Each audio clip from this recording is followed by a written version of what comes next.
Tonight we travel back in time to a small wooden cabin on the American frontier, where winter stretches long and deep across the plains, and a family finds peace in the quiet rhythm of survival. This is a story of stillness, of warmth against the cold, of simple rituals that carry people through the darkest months. Before we begin, where are you listening from, and what time is it there? Picture this.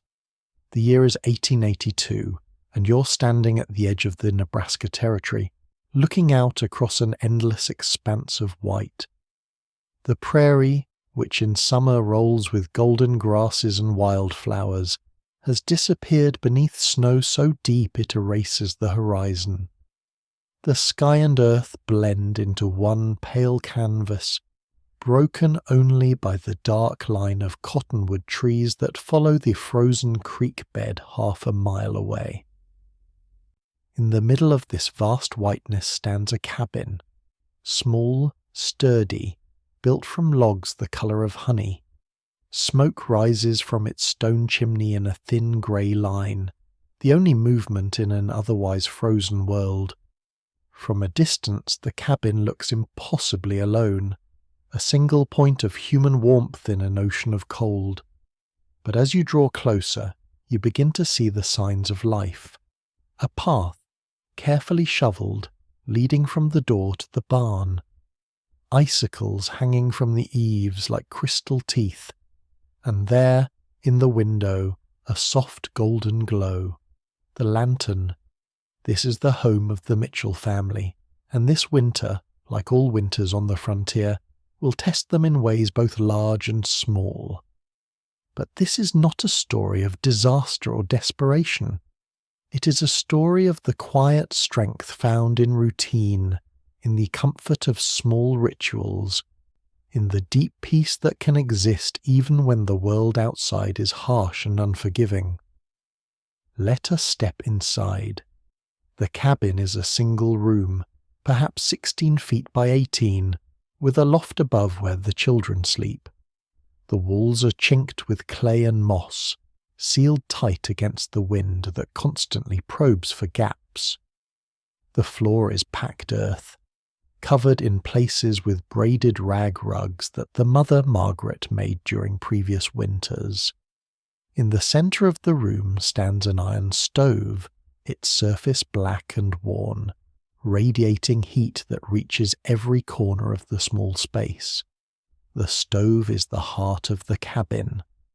Around it, the family has arranged their life with careful precision. The wooden table, scarred from years of use, sits close enough to benefit from the warmth. 4 chairs, handmade by the father, Thomas, surround it. Against the far wall, a bed with a patchwork quilt. Near the window, a rocking chair where Margaret sits to sew. Shelves line one wall, holding jars of preserved vegetables, sacks of flour and cornmeal, and the family's few precious books.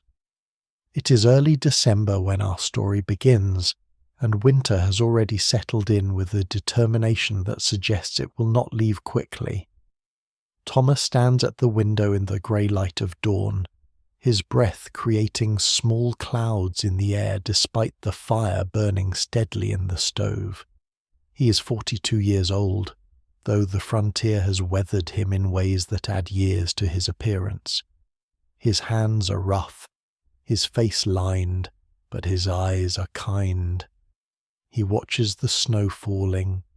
It has been falling for 3 days now, soft and steady, adding inches each day to the drifts that already reach halfway up the cabin walls on the north side.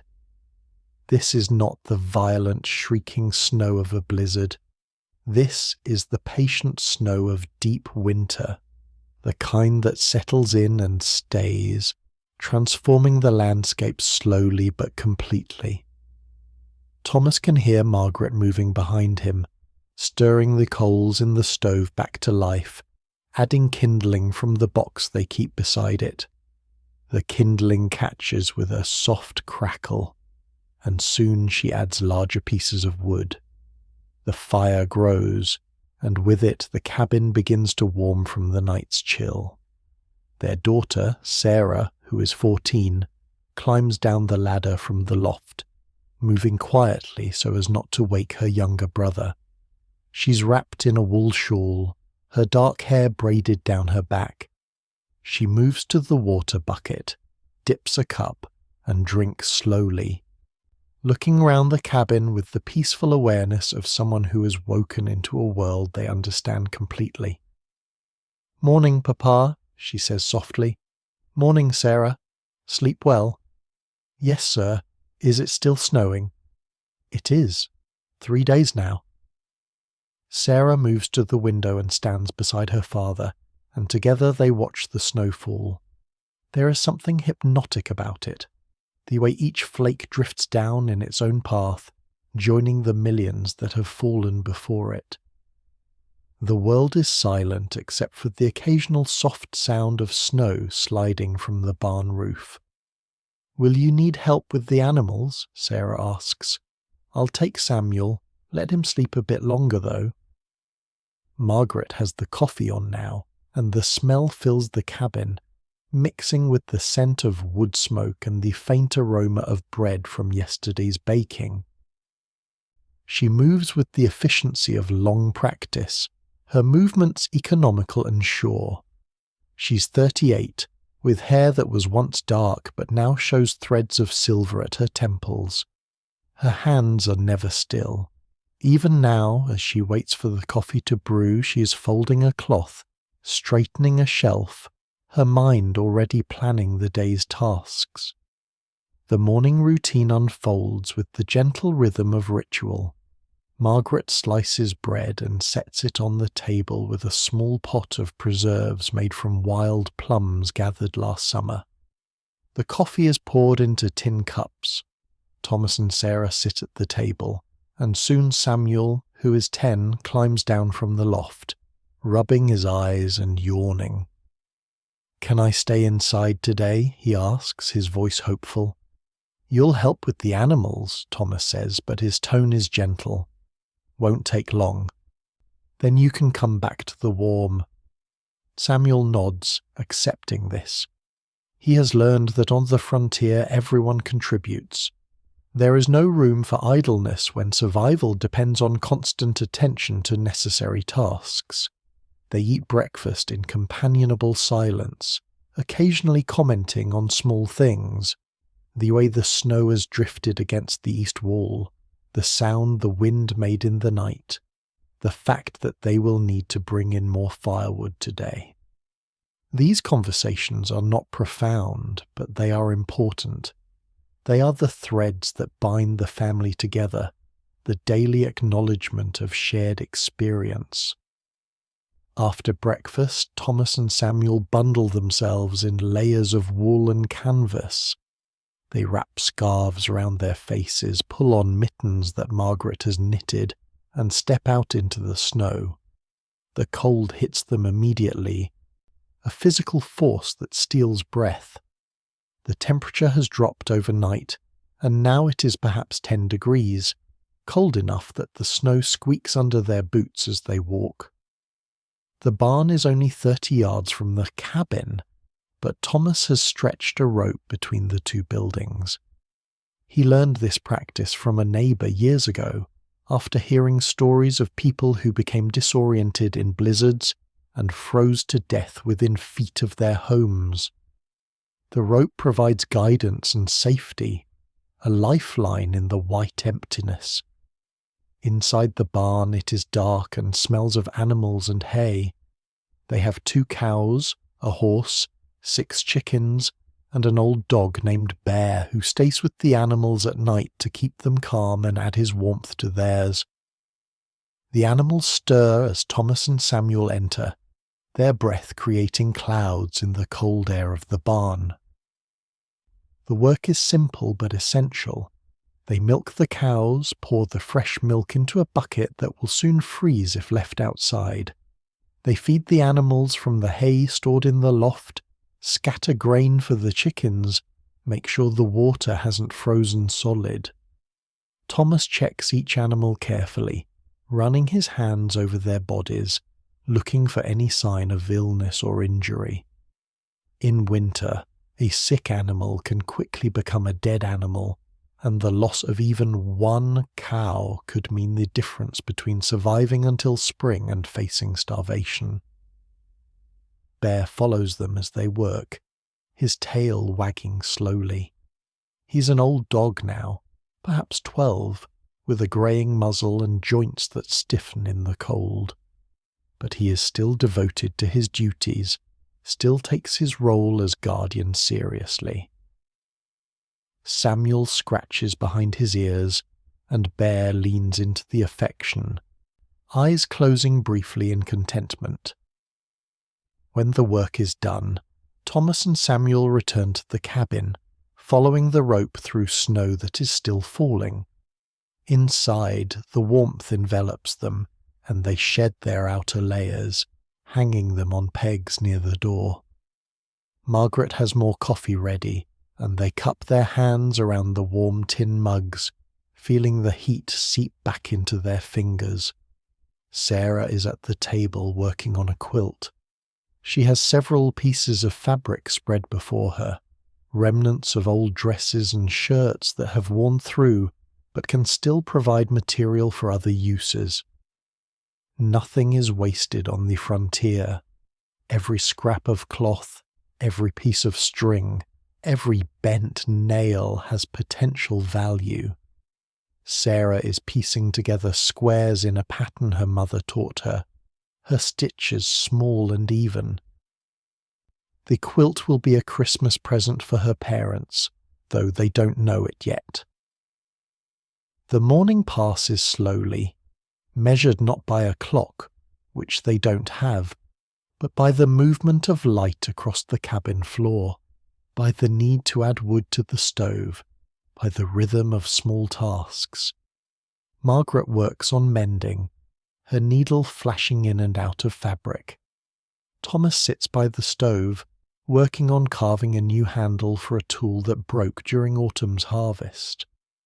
Samuel has his slate and is practicing his letters, copying from one of their precious books, a volume of poetry that belonged to Margaret's mother. The only sound is the crackle of the fire, the occasional shift of someone in their chair, the scratch of Samuel's chalk on slate, the whisper of thread through fabric. Outside, the snow continues to fall, and the world grows whiter and deeper and more silent. This is the rhythm of winter on the frontier, not dramatic, not filled with crisis and resolution, but patient and steady. Days that blend into each other, marked by the same tasks performed in the same order, creating a kind of meditation through repetition. There is comfort in this rhythm, a deep settling into the present moment that comes from knowing that there is nowhere to go, nothing to do except what must be done right now. As midday approaches, Margaret begins preparing dinner. They eat 2 meals a day in winter, one in late morning and one in early evening, conserving both food and the energy needed for digestion. Today she makes a stew from dried venison, potatoes from the root cellar, onions, and a handful of dried beans. She adds herbs that she gathered and dried last summer, sage and thyme that grow wild along the creek. The stew simmers on the stove, filling the cabin with its rich aroma. While the stew cooks, Thomas tells a story. This is another ritual, one that has developed over the years. Thomas has a gift for storytelling, a way of weaving words that makes even simple tales come alive. Today he tells about the time years ago, before the children were born, when he and Margaret first came to this land. We arrived in April, he begins, his voice taking on the particular cadence of storytelling, slightly slower, more measured than ordinary speech. The prairie was green then, greener than anything we'd seen back in Ohio. The grass came up to your mother's waist, and when the wind blew, it moved like water. Waves of green rolling across the land. Sarah and Samuel have heard this story before, but they listen with attention. There is something comforting about familiar stories, the way they connect past and present, the way they remind you of who you are and where you came from. We lived in the wagon for the first month, Thomas continues, while I cut logs from the creek bottom and dragged them here with the horse. Your mother cooked over an open fire, and at night we'd lie in the wagon bed and look up at more stars than you could count in a lifetime. The coyotes would sing, and sometimes we'd hear wolves far off, and I'd think about how big this land was, how empty, and wonder if we'd made a mistake coming here. He pauses, taking a sip of coffee. But then I'd look at your mother, and she'd be smiling, looking at those same stars, and I'd know we were exactly where we were supposed to be. Margaret smiles at this, a private smile that speaks of shared memories and enduring affection. She stirs the stew, tastes it, adds a pinch of salt. Tell about the first winter, Samuel says. He knows this part is coming, but he wants to hear it again. The first winter, Thomas says, we thought we were prepared. We'd cut wood, stored food, sealed up the cabin tight. But we didn't know. You can't know, really, until you've lived through a frontier winter. The cold isn't just cold. It's something alive. Something that presses against the walls and finds every tiny gap and creeps in like water. We learned to bank the fire at night, to sleep close together for warmth, to wear wool even inside the cabin. And the snow, Margaret adds, joining the story as she often does. Came in November and didn't leave until April. 6 months of white. After a while, you almost forget what the world looks like without snow. You start to think maybe it will be winter forever. But it wasn't, Sarah says, knowing the ending but needing to hear it confirmed. No, Thomas agrees. Spring came, just like it always does. One day in April we woke up and heard water dripping. The icicles were melting. A week later, the creek broke free, and you could hear the ice cracking like thunder. 2 weeks after that, the first green shoots appeared, and the meadowlarks came back, and your mother cried when she heard them singing. I did cry, Margaret says, unembarrassed. It was the most beautiful sound I'd ever heard. The stew is ready, and they gather around the table. Thomas says a simple grace, thanking God for food and shelter and family, asking for protection through the winter months ahead. Then they eat, slowly, savouring both the warmth of the food and the warmth of being together. After dinner, Samuel asks if he can go outside.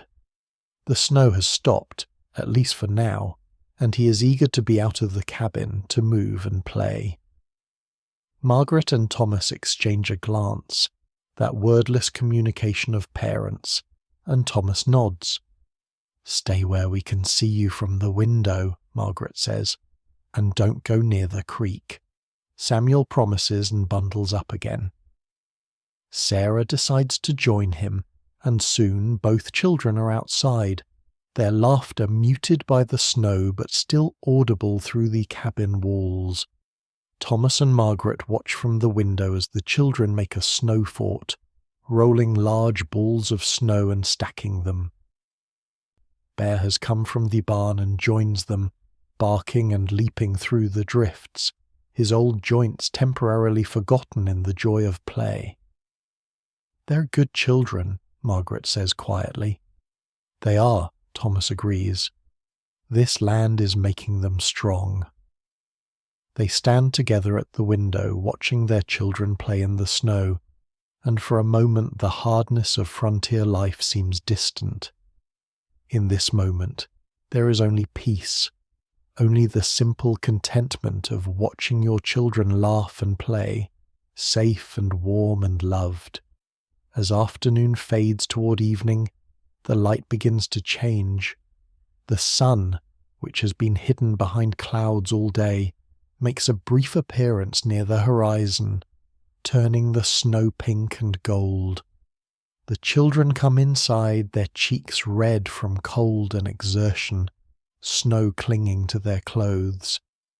They shed their wet things and huddle near the stove, warming themselves while Margaret prepares cups of hot water, sweetened with a precious bit of honey.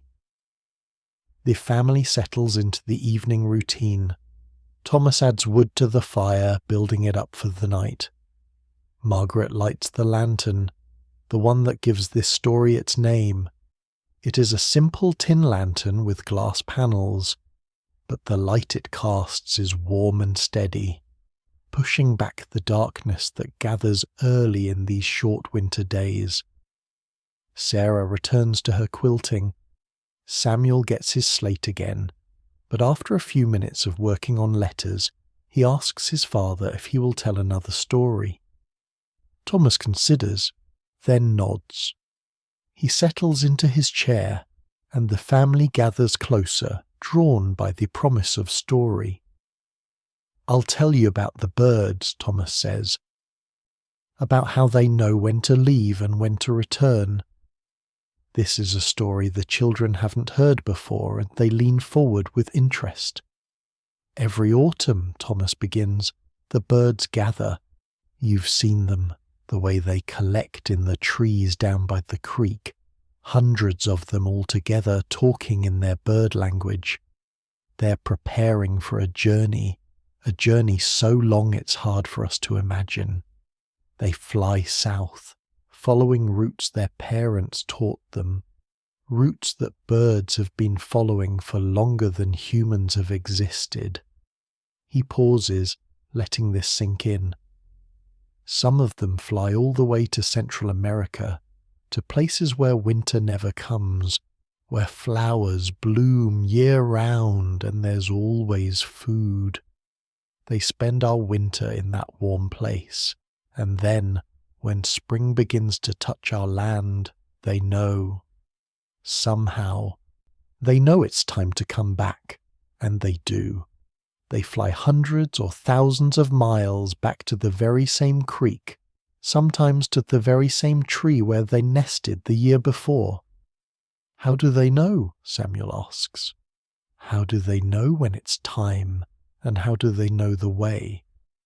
"Nobody knows for certain," Thomas says. "Some people think they follow the stars. Others think they can sense the Earth's magnetism, feel which way is north like a compass inside their bodies. But I think it's something else. I think it's memory deeper than thought, knowledge that lives in their bones and blood. They return because this is home, and home calls to us, no matter how far we travel." Sarah has stopped quilting and is listening intently. "Is that why we stay here?" she asks. "Even though it's hard? Because this is home now?" Thomas looks at his daughter, seeing in her face the beginning of adult understanding. "Yes," he says simply. "This is home. Not because it's easy, but because it's ours. Because we've built something here, and because the land has shaped us just as we've shaped it. We belong to this place now, and it belongs to us." Outside, the brief sunset has faded, and night has settled over the prairie. The temperature is dropping, and inside the cabin, the family draws closer to the warmth of the stove. Margaret brings out bread and dried apple slices for a light evening meal. They eat quietly, tiredness beginning to settle over them.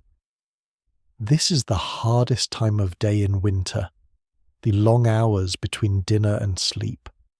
The darkness outside is complete, the kind of darkness that city dwellers rarely experience, where the absence of light is so total it seems to have weight and substance. The lantern pushes back a small circle of illumination, but beyond its reach, shadows gather.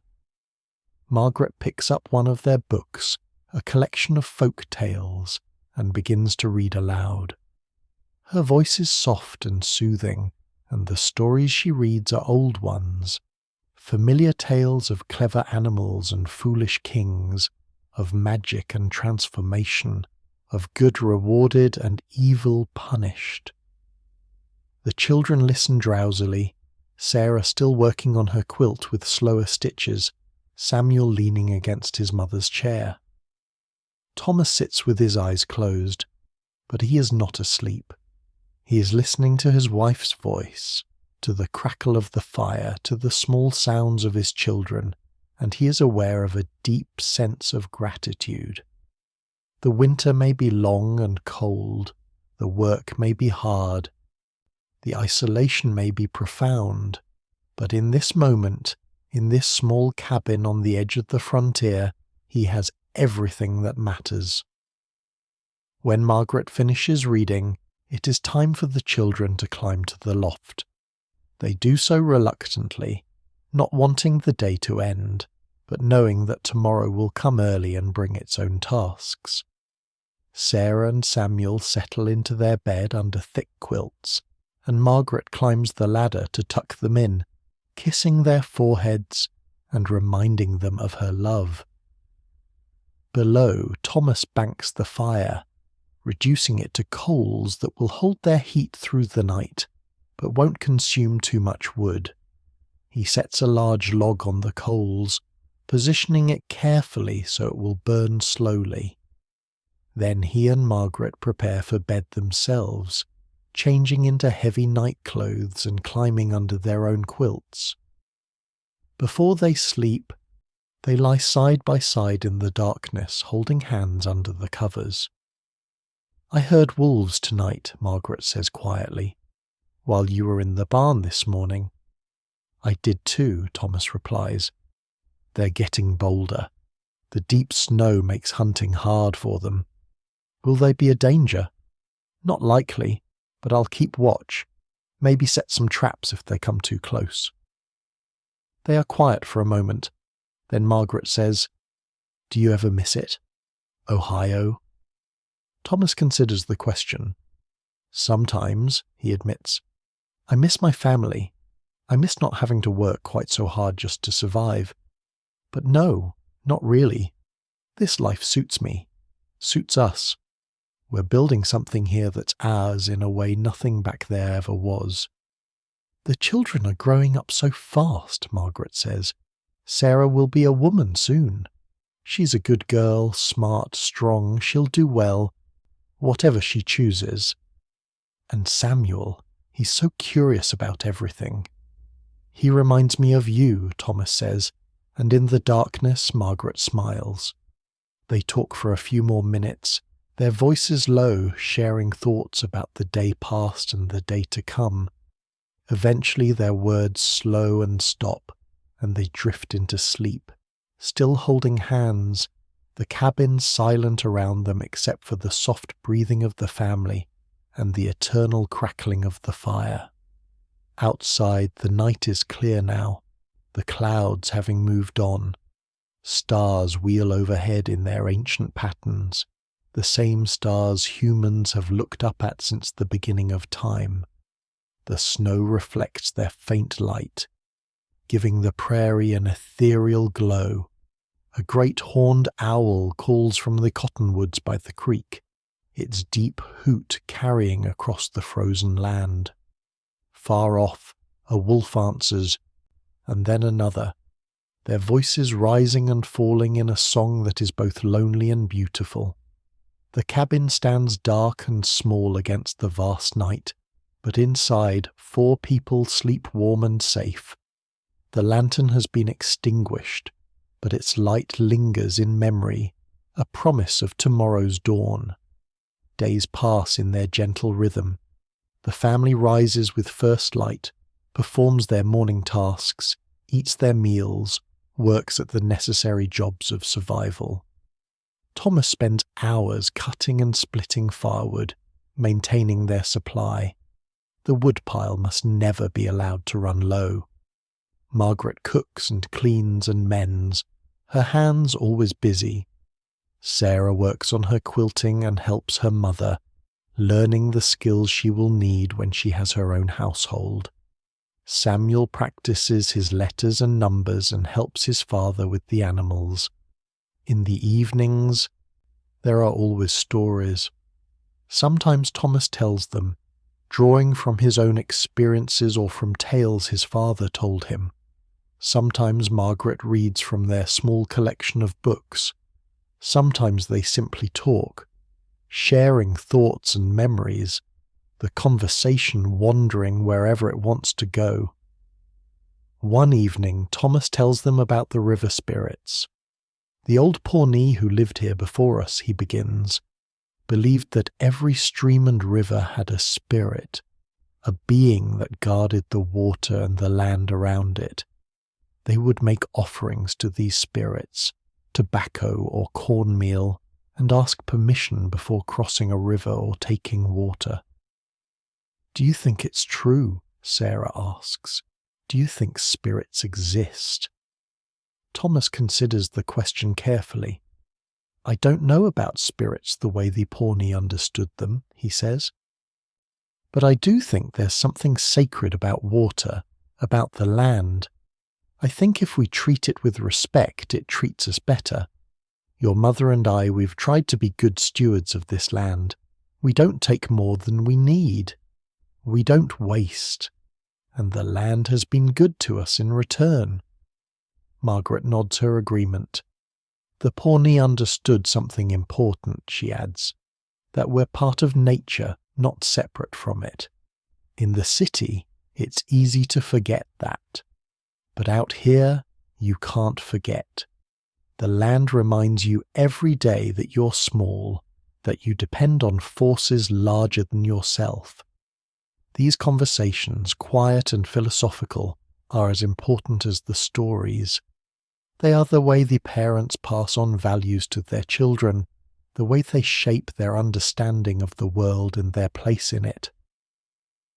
On a particularly cold night in late December, when the temperature has dropped so low that frost forms on the inside walls of the cabin despite the fire, Thomas tells them about the coldest night he ever experienced. "It was my second winter here," he says.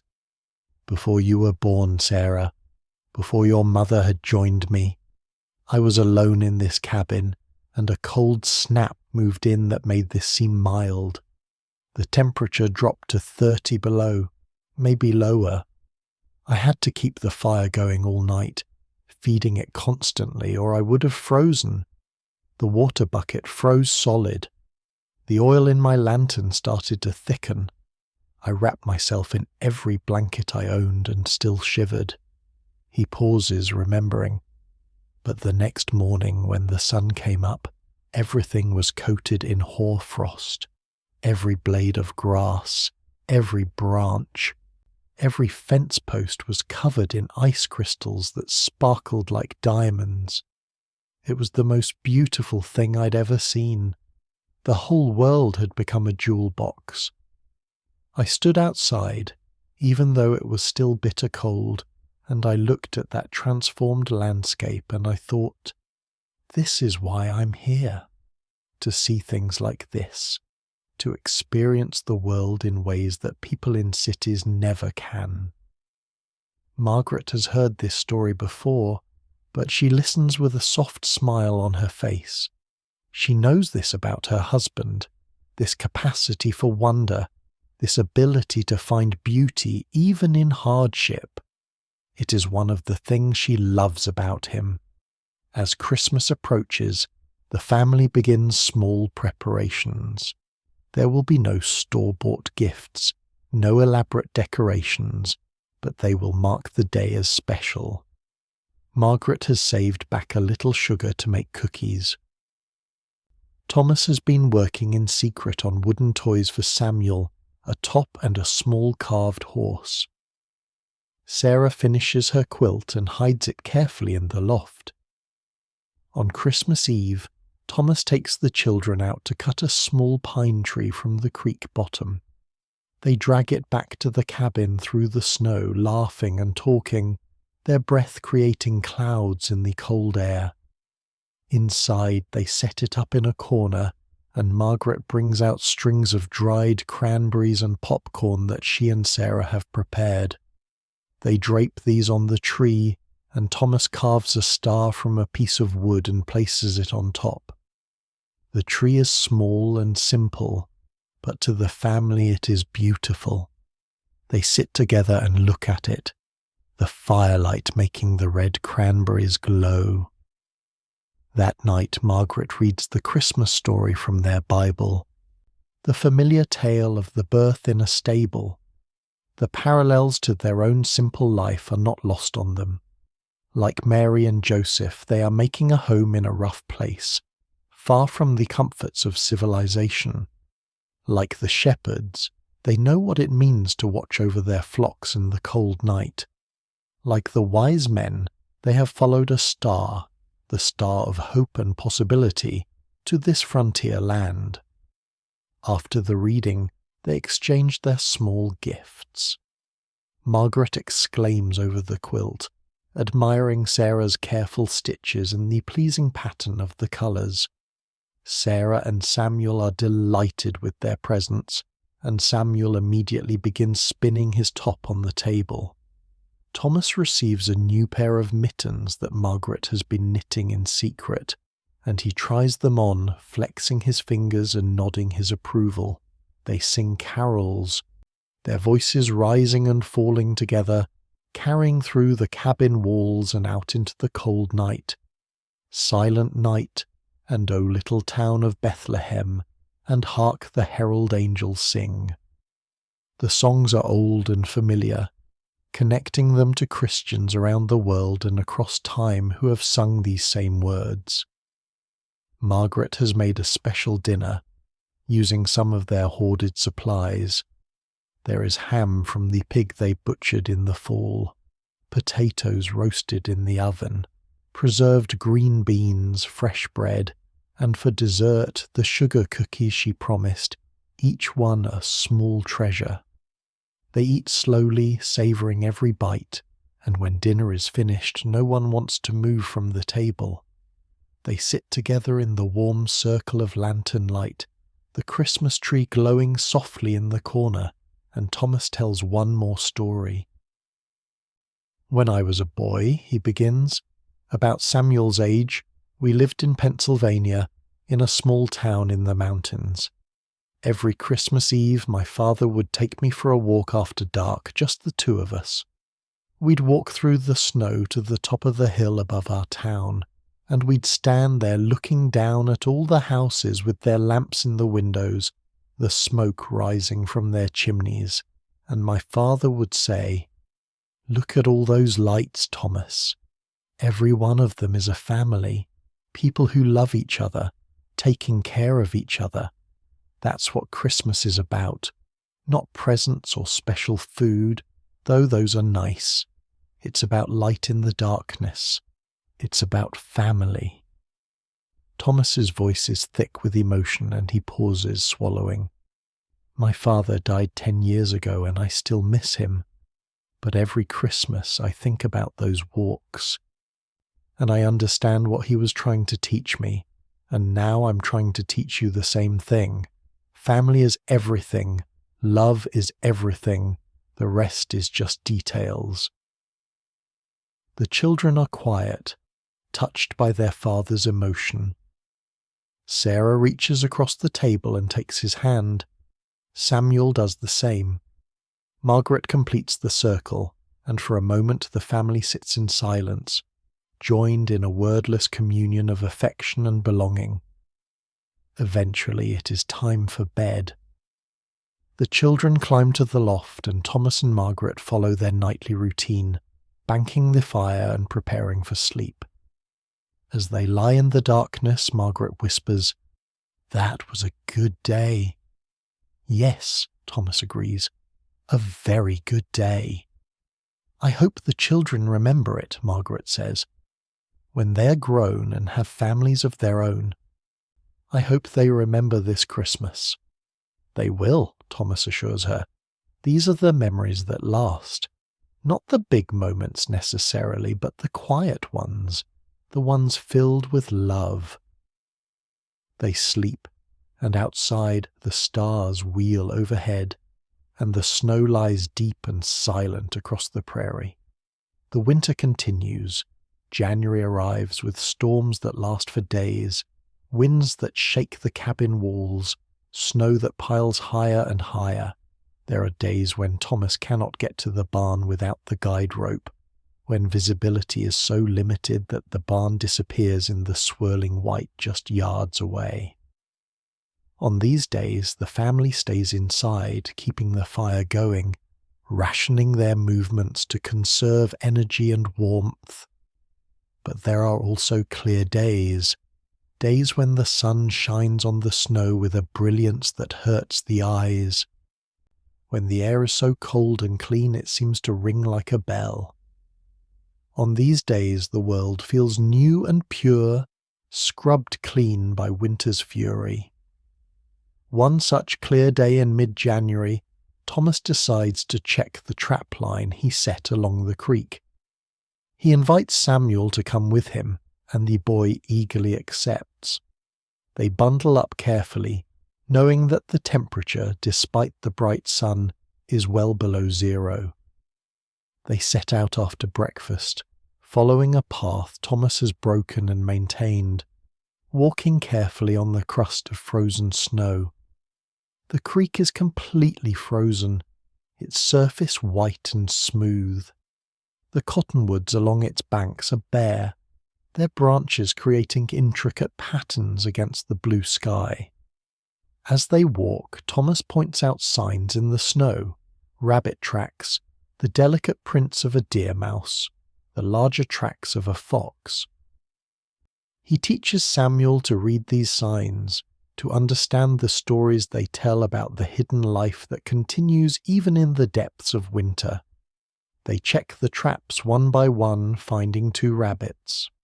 Thomas shows Samuel how to reset the traps, how to cover them with snow so they're not visible. He talks as he works, explaining not just the mechanics but the ethics of trapping. "We take only what we need," he says, "and we make the kills as quick and clean as possible. These animals are giving their lives to help us survive. We honor that sacrifice by not wasting anything, by being grateful, by not taking more than necessary." Samuel listens carefully, understanding that this is important knowledge, part of what it means to be a man in this place. On their way back to the cabin, they pause at the top of a small rise and look out across the prairie. The snow stretches in every direction, unmarked except for their own tracks. The sky is so blue it seems to vibrate. The silence is profound, broken only by the creak of their boots on the snow and the distant call of a crow. "It's beautiful, isn't it?" Thomas says. "Yes," Samuel agrees, "but also kind of scary. It's so big." "It is big," Thomas acknowledges. "That's one of the things I love about it. Back east everything was small and crowded. Here there's room to breathe, room to think. You can see the horizon in every direction. It makes you feel small, but it also makes you feel free." They stand together for a few more moments, father and son looking out at the vast winter landscape. Then they turn and head home, carrying the rabbits, following their own tracks back to the warm cabin where Margaret and Sarah are waiting. That evening, Margaret makes a stew with the rabbit meat, and it tastes especially good, flavoured not just with her herbs and careful cooking, but with the satisfaction of having provided for themselves, of having skills that allow them to harvest what the land offers. As February arrives, subtle changes begin to appear. The days are getting longer, though only by minutes. The sun, at midday, climbs a bit higher in the sky. These changes are barely perceptible, but Thomas notices them and he points them out to the children. "We're past the worst of it now," he tells them. "Winter will last another 2 months at least, maybe 3, but we've turned the corner. We're heading towards spring." This knowledge lifts everyone's spirits. The end of winter is still far away, but knowing that they are moving toward it rather than deeper into it makes a psychological difference. One evening in mid-February, Thomas tells them about the summer to come, painting a picture with his words that makes the children forget for a moment the cold outside. "In June," he begins, "the prairie grass will be tall and green, so tall it reaches above your head, Samuel. It will be full of flowers, purple cone flowers and black-eyed Susans and wild roses. The air will smell like growing things, like warm earth and grass. The meadowlarks will be singing from every fence post. The creek will be running high from snowmelt, and the cottonwood trees will be full of leaves that make a sound like rain when the wind moves through them." "Can we have a picnic?" Sarah asks. "Down by the creek?" "Absolutely," Thomas promises. "We'll spread a blanket on the ground and eat lunch outside and listen to the water and watch the clouds." "I want to go swimming," Samuel adds. "We'll do that too," Margaret says, "when the water warms up a bit, maybe in July." They spend the rest of the evening talking about summer plans, about the garden they will plant, about trips they might take to town, about the work that will need to be done, but also the pleasures that will be possible. This dreaming of summer is as necessary as a kind of sustenance for the spirit. The winter nights grow longer in a strange way. Because the family goes to bed earlier as the darkness stretches, the nights seem to last forever. But this is not time wasted. In the darkness, in the space between dinner and sleep, the family grows closer. The long conversations, the stories, the quiet companionship of working on projects by lantern light, these create bonds that will last a lifetime. Sarah finishes another quilt and begins planning a third. She has discovered that she loves this work, the way different fabrics can be combined to create patterns, the way each stitch contributes to a larger whole. She dreams of someday having her own house filled with quilts she has made, each one telling a story. Samuel becomes proficient with his slate, his letters growing more confident, his numbers more accurate. Thomas has started teaching him basic arithmetic, practical math that will help him understand crop yields and animal weights and measurements. But Samuel also loves reading, and he works his way slowly through the family's small library, sounding out unfamiliar words, asking questions about things he doesn't understand. Margaret continues her endless cycle of work, cooking, cleaning, mending, making. But she also finds moments for herself, times when she sits in her rocking chair with a cup of tea and simply looks out the window, watching the snow, thinking her own thoughts. These moments of solitude are precious, small islands of peace in the constant flow of tasks. Thomas maintains the cabin, the animals, the equipment, always planning ahead, always thinking about what will be needed next. But he also takes time to sit with his children, to answer their questions, to share his knowledge and his philosophy. He understands that teaching them is as important as any physical labour. One night in late February, a storm moves in unlike any they have experienced so far this winter. It arrives suddenly, without warning, the wind going from calm to shrieking in minutes. Snow drives horizontally past the windows, and the cabin shudders under the force of the wind. The family gathers close to the stove, piling on extra quilts even though they are inside. Thomas keeps the fire burning hot, feeding it constantly. Outside they can hear things moving, things blown by the wind. A branch hits the cabin wall with a sharp crack. Something metal, a bucket perhaps, tumbles past. "Is the cabin safe?" Samuel asks, his voice small. "Completely safe," Thomas assures him. "I built it to withstand wind much stronger than this. We're fine." But privately, Thomas is concerned. This is a violent storm, and if it continues for too long, it could cause problems. The animals in the barn will be cold. The roof might spring a leak. The chimney might get blocked with snow, but there is nothing to be done except wait it out. So they huddle together, the lantern burning, and Margaret tells stories to distract the children. She tells about her childhood in Massachusetts, about the ocean she grew up near, about ships and fog and the smell of salt air. She tells about her grandmother, who lived to be 93 and who could predict weather by the aches in her joints. The storm rages for 2 days, 2 days of constant wind and driving snow, of temperatures that drop even lower, of a world reduced to the small space inside the cabin. But the family endures. They ration their movements to conserve energy. They eat simple meals that don't require much cooking. They sleep more than usual, bundled together for warmth. And when the storm finally passes, when the wind dies and the snow stops and the sun emerges, the world has been transformed once again. The drifts are enormous, some of them reaching nearly to the cabin's roof. Everything is buried. Fence posts, the path to the barn, the wood pile. Only the tops of the cottonwood trees are visible, and the barn roof, and the guide rope that Thomas had the foresight to string high.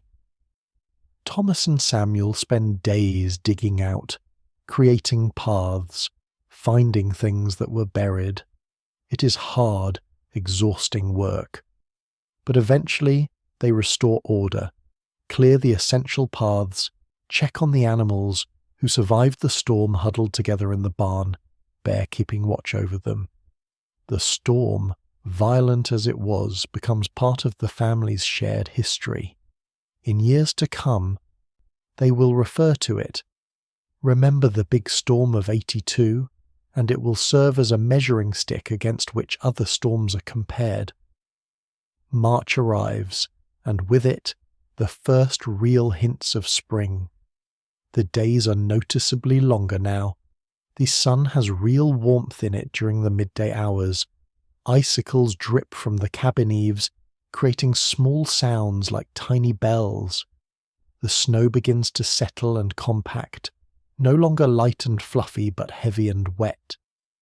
Thomas knows that the end of winter is approaching, but he also knows that March can be treacherous.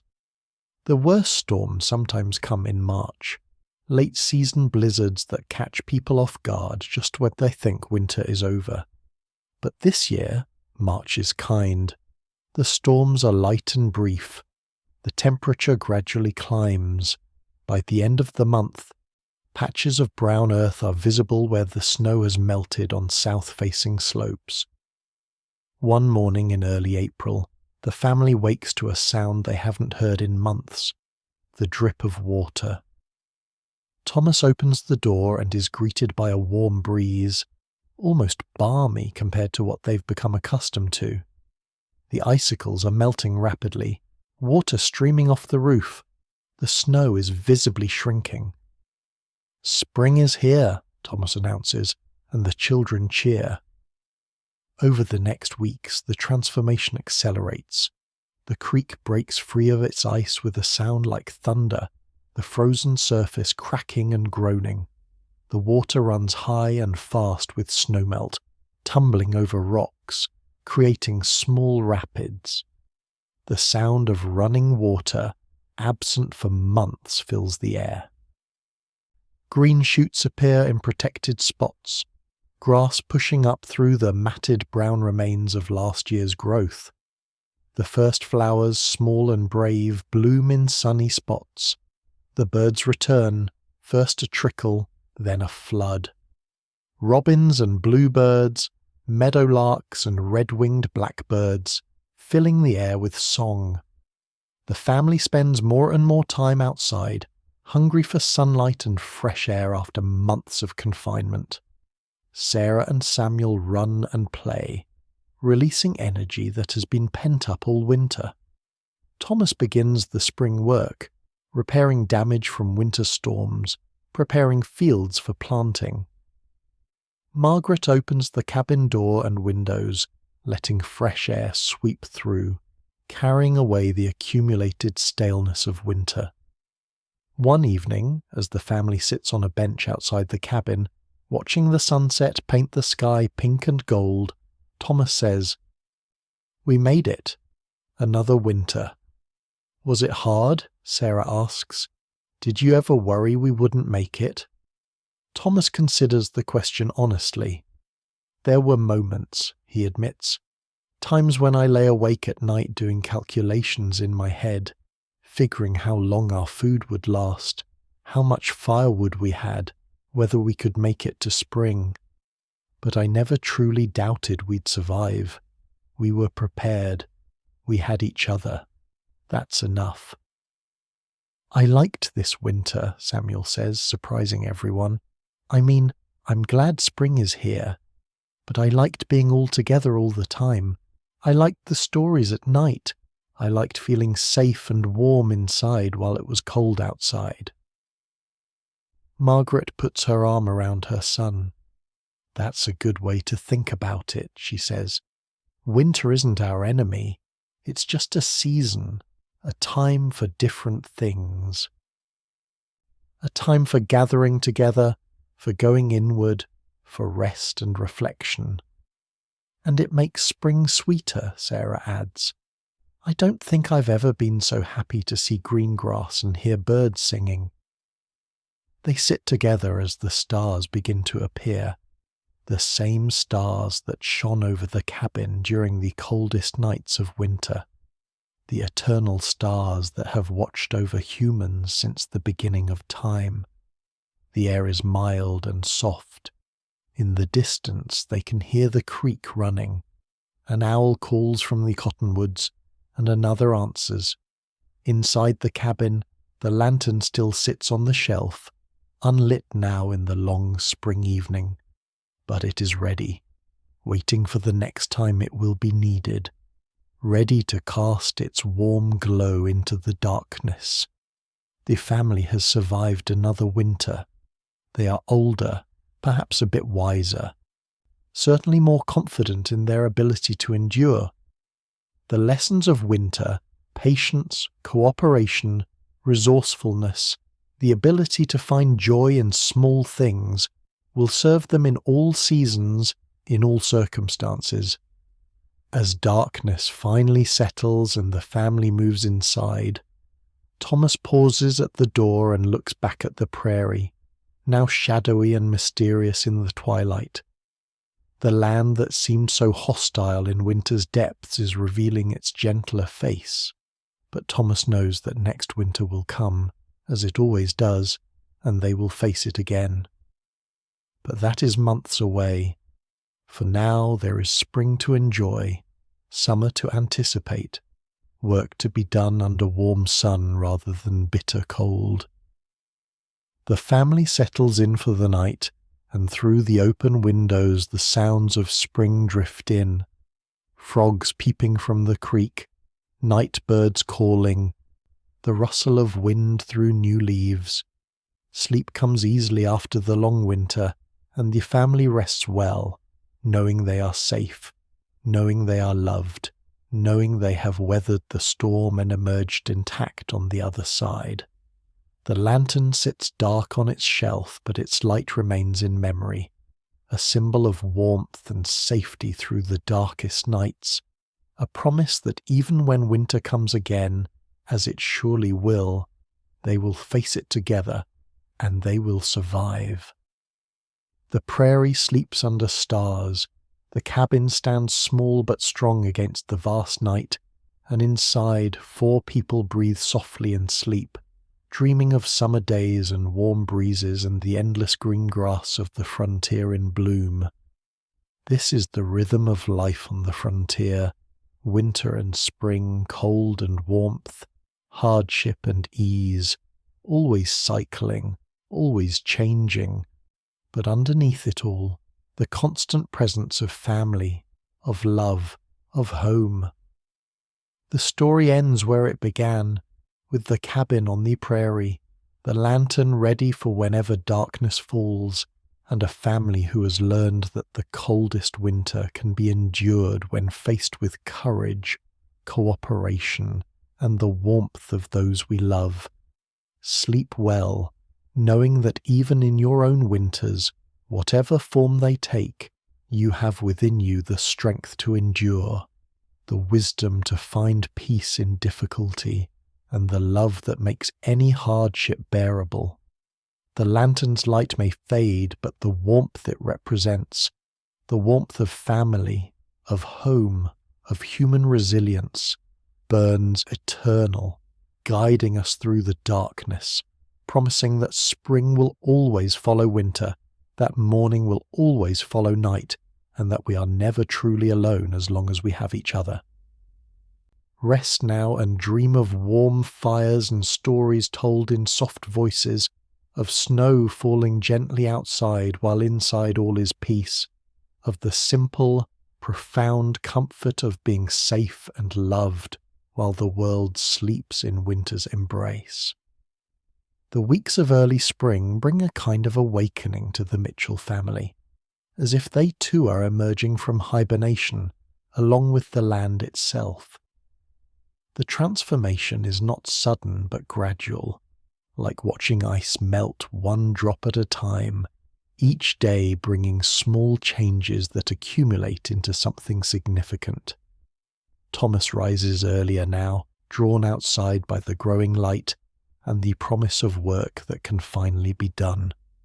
The ground is still partially frozen, but he can begin preparing, planning where the garden will go, where the new fence will be built, where he might expand the small field where they grow wheat. He walks the property in the early morning, Bear at his side, both of them examining the winter's damage and taking stock of what spring will require. There are fence posts that have been pushed askew by frost heave, their bases lifted by the expanding ice in the soil. These will need to be reset, tamped firmly back into place. There are branches that have broken under the weight of snow and ice, and these must be cleared away and either burned or cut up for firewood. The barn roof has lost a few shingles, and these must be replaced before the spring rains begin in earnest. But there is also beauty in the damage. Thomas notices how a fallen branch has created a natural shelter where rabbits have been living, their tracks criss-crossing the snow around it. He sees where deer have been browsing on the lower branches of the cottonwoods, and he makes a mental note that the deer are surviving, that the wildlife is making it through winter just as his family is. Margaret stands at the cabin door one morning, coffee cup warming her hands, and watches her husband walking the land. She knows what he is doing, this ritual assessment and planning. She has her own assessments to make, her own preparations for spring. The cabin needs a thorough cleaning after months of being sealed tight. Every surface is coated with a film of soot from the stove. Every corner harbours dust and the debris of daily living in close quarters. But more than that, Margaret feels the need to refresh their living space, to mark the transition from winter to spring with a renewal of their domestic sphere. She makes plans in her mind. She will take down the curtains and wash them in the creek once the water warms enough. She will scrub the floor with lye soap and sand. She will take their bedding outside to air in the sun and wind. She will reorganize the shelves, taking inventory of what food stores remain and what will need to be replaced through the coming growing season. Sarah helps her mother with these spring preparations, but she also feels pulled outside. She's 14 now, on the cusp of womanhood, and she feels restless in a way she cannot quite name. The long winter of confinement has made her hungry for movement, for space, for experiences beyond the cabin walls. One afternoon, with her mother's permission, she walks to the creek alone. The path is muddy with snowmelt, and her boots squelch with each step. But she doesn't mind. The air is mild and smells of earth and growing things. The creek is running high and fast, its voice constant and alive, so different from the winter silence. Sarah finds a rock near the water's edge and sits, pulling her shawl around her shoulders. The sound of the water is mesmerizing, and she lets her mind wander. She thinks about her life, about the future that stretches before her. She wonders if she will always live on the frontier, or if someday she might see the cities and towns that exist beyond this prairie vastness. She thinks about the quilt she made for her parents, about the satisfaction she felt in creating something beautiful and useful with her own hands. She realizes that this is something she values, this ability to make things, to take raw materials and transform them into something more. Whether it is fabric into quilts, or flour into bread, or seeds into plants, there is a deep satisfaction in creation. A bird lands on a branch above her head, a robin with its distinctive red breast. It cocks its head and looks at her, and Sarah has the fanciful thought that it is assessing her, just as she is assessing her own life. Then it opens its beak and sings, a clear, melodious sound that seems to contain all the promise of spring. Sarah smiles and stands, brushing off her skirt. She feels lighter somehow, as if the walk and the solitude and the bird's song have lifted something heavy from her spirit. She heads back to the cabin, where her mother is waiting with afternoon tasks, but she carries the feeling with her, a seed of contentment planted by the creek. Samuel, meanwhile, has discovered a new passion: mud. The melting snow has created patches of gloriously thick, sticky mud, and he cannot resist it. He builds elaborate constructions, damming small rivulets of meltwater, creating miniature villages with mud walls and stick buildings. His hands are perpetually dirty, his clothes stained, but Margaret allows it, understanding that after months of being bundled and careful, a boy needs to play without restraint. Thomas watches his son one afternoon, seeing in the boy's absorption a kind of genius, the ability to lose himself completely in the moment, in the work of his hands. This is a gift, Thomas thinks, this capacity for total engagement. It is something adults often lose, this ability to forget everything except the task at hand, to find complete satisfaction in simple materials and simple goals. "What are you building?" Thomas asks, coming to sit on a log near where Samuel is working. "A fort," Samuel says without looking up, "with a moat. See? The water fills the moat and keeps enemies from getting to the walls." "Very clever," Thomas observes. "Did you think of that yourself?" "Partly," Samuel admits. "But I also remembered the story you told about the old castles in Europe, how they had moats for protection." Thomas feels a surge of satisfaction. This is why he tells stories, why he shares everything he knows with his children. Knowledge compounds, builds on itself. The stories he tells become tools his children can use to understand the world and their place in it. "A fort needs supplies," Thomas says. "What will the people inside eat during a siege?" Samuel considers this, then begins gathering small pebbles which he deposits inside his mud walls. "Food stores," he explains, "and they can catch rainwater in barrels, and they have a well inside the wall so they don't have to go outside for water." "You've thought it through," Thomas says approvingly. "A good leader thinks ahead, prepares for problems before they arrive." They sit together for a while, Thomas offering occasional suggestions, Samuel working with complete focus. The sun is warm on their backs, the first genuinely warm sun they have felt in months. The smell of mud and growing things fills the air. It is a perfect spring afternoon, the kind that makes the hardships of winter feel distant and manageable. As April progresses, the land continues its transformation. The brown grass gives way to green, first in patches, then spreading until the entire prairie is covered with new growth.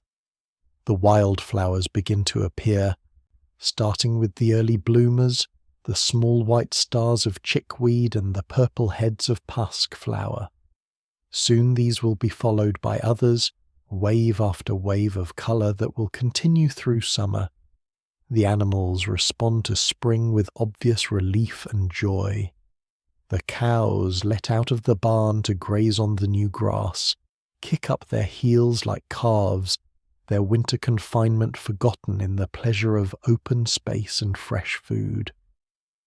The chickens range more widely, scratching and pecking, finding insects that have emerged from their own winter dormancy. Even old Bear seems rejuvenated, his step more sprightly, his tail carried higher. One evening, as the family sits outside after dinner, enjoying the lingering light and mild air, they hear a sound that stops all conversation.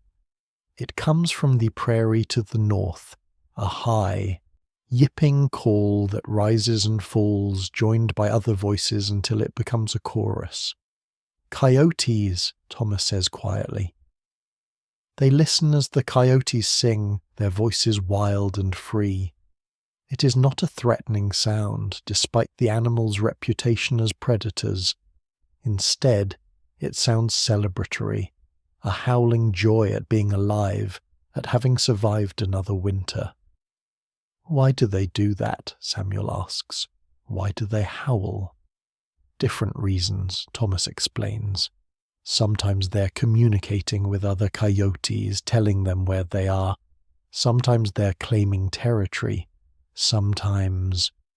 He pauses, listening to the wild chorus. "Sometimes I think they're just singing because they feel like it. Because the evening is beautiful and they're alive and the world is full of things to sing about." Margaret laughs softly at this anthropomorphizing, but she doesn't disagree. There is something in the coyote song that does sound like pure expression, like the kind of singing humans do when they are happy and cannot contain it. "Can we sing too?" Sarah asks, and without waiting for an answer, she begins one of the folk songs they often sing together, Shenandoah.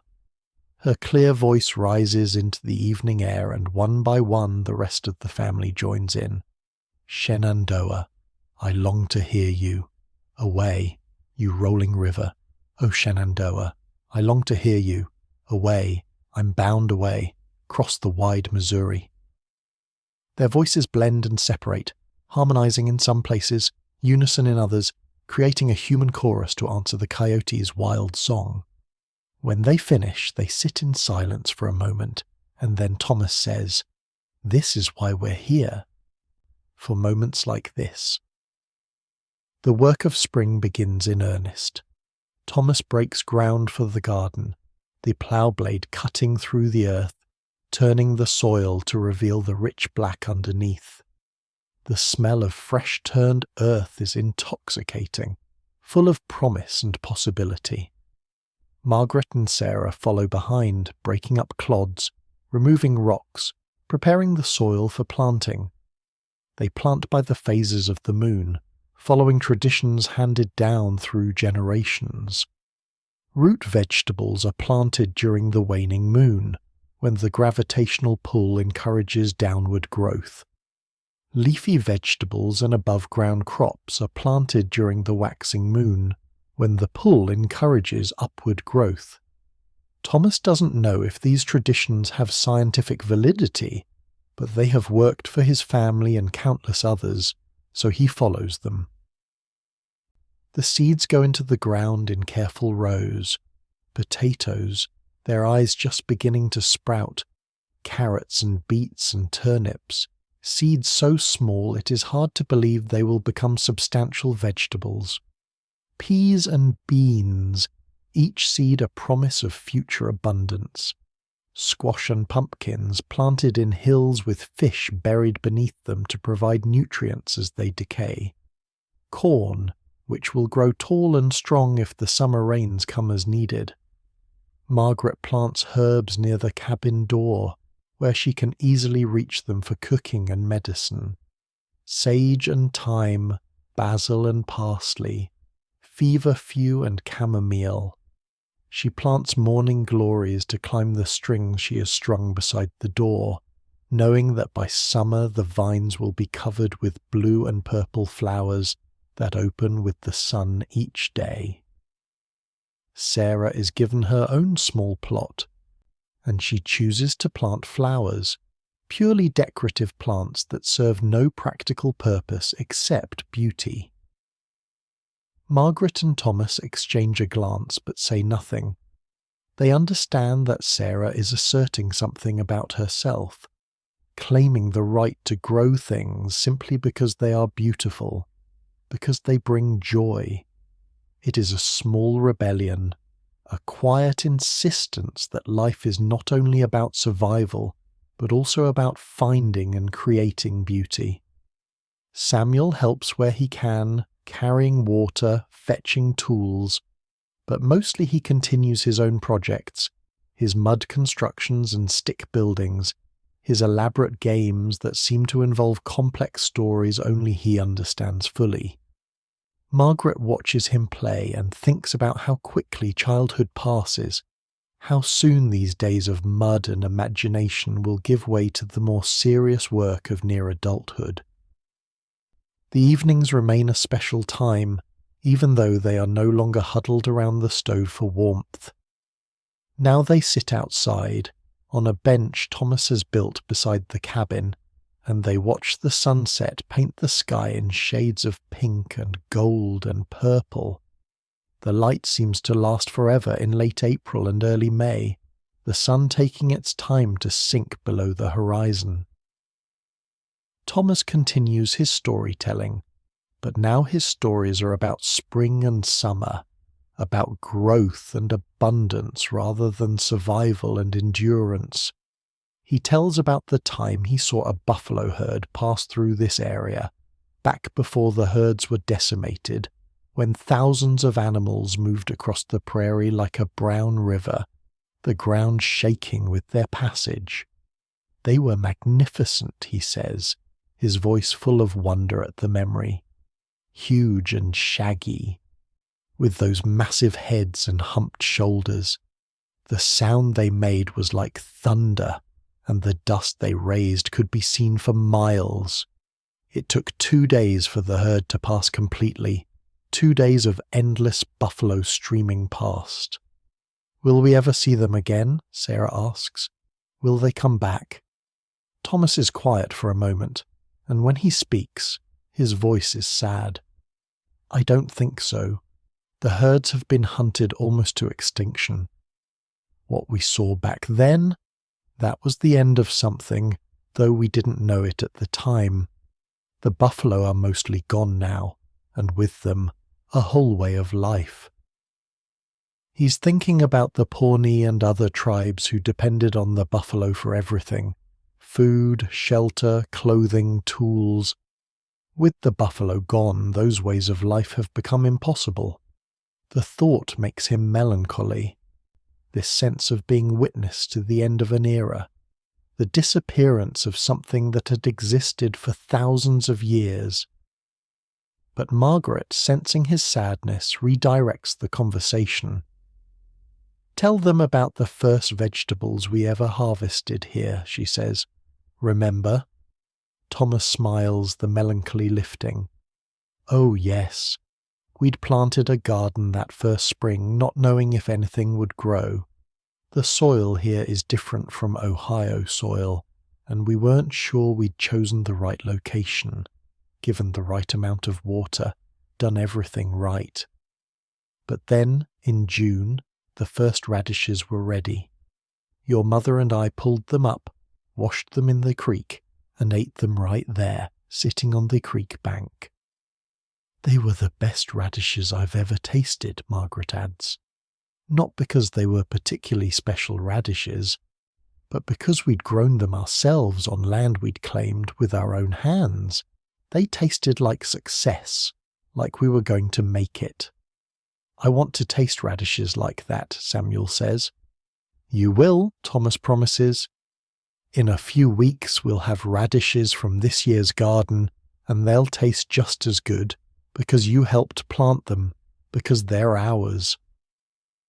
The nights grow warmer, and soon the family begins sleeping with the window open, the cool night air flowing through the cabin. Margaret loves this, the feeling of connection to the outside world even while sleeping, the sounds of the night coming in, the cry of an owl, the rustle of wind through the cottonwoods, the constant voice of the creek. One night in mid-May, a storm rolls in around midnight. Thunder wakes the family, and they lie in their beds listening to the rain drum on the roof, seeing the lightning flash through the windows. It is not a dangerous storm, not like the winter blizzards, but a warm spring storm that the land has been waiting for. In the morning, everything is washed clean and green, the colours more vivid than before. The garden has doubled in size overnight, it seems, the seeds and shoots responding to the rain with explosive growth. Thomas walks through the garden, examining each row, nodding with satisfaction. "This will be a good year," he tells Margaret. "I can feel it." And indeed, as May progresses into June, everything seems to confirm his prediction. The rains come regularly but not too heavily. The sun shines warm but not scorching. The garden flourishes, each plant healthy and strong. The prairie grasses grow tall, and the wildflowers are abundant, creating drifts of colour that stretch to the horizon. The family settles into the rhythm of summer work. There are always things to be done, but the work is different from winter work. Instead of the desperate focus on survival, summer work has a quality of abundance about it. They are not merely maintaining, but growing, expanding, building toward future security. Thomas spends his days in the fields, in the garden, maintaining the property and planning improvements. He wants to build a small addition to the barn, a root cellar separate from the one under the cabin, perhaps a chicken coop that is more substantial than the current makeshift structure. These are not urgent projects, but aspirations, ways to make their homestead more comfortable and productive. Margaret's work continues its endless cycle, but she too feels the difference summer makes. The cabin can be left open to air, reducing the stuffiness that accumulated in winter. Laundry can be done more easily, dried quickly in the sun and wind. Food is more varied, supplemented now with fresh vegetables and the occasional fish Thomas catches in the creek. She has time, too, for small pleasures. She sits in the shade in the afternoon and does fancy needlework, not the endless mending that necessity requires, but decorative stitching on a tablecloth, creating patterns of flowers and vines just because they are beautiful. This feels luxurious, this use of time for pure aesthetics, and she savours it. Sarah spends hours in her flower garden, weeding and watering, watching as the seeds she planted emerge and grow. She has planted zinnias and marigolds, cosmos and sunflowers. As they grow, she tends them with the care some people reserve for children, talking to them, encouraging them, celebrating each new bloom. When the first zinnia opens, a bright pink flower with layers of petals, Sarah brings her whole family to see it. They stand around the small plant, admiring the single bloom, and Thomas puts his arm around his daughter's shoulders. "It's beautiful, Sarah. You did well." Sarah glows with pride, and in that moment, Margaret understands that her daughter has found something important, a way of relating to the world that is uniquely her own. Not everyone needs to be practical all the time. There is value in beauty for its own sake, in the person who plants flowers in a harsh land, who insists that life should contain not just survival, but joy. Samuel has expanded his play to include the creek. He spends hours there, wading in the shallow parts, building dams from rocks and mud, watching the water flow around and over his constructions. He catches tadpoles in a tin cup and brings them back to show his family, marvelling at their tiny forms and the way their tails propel them through the water.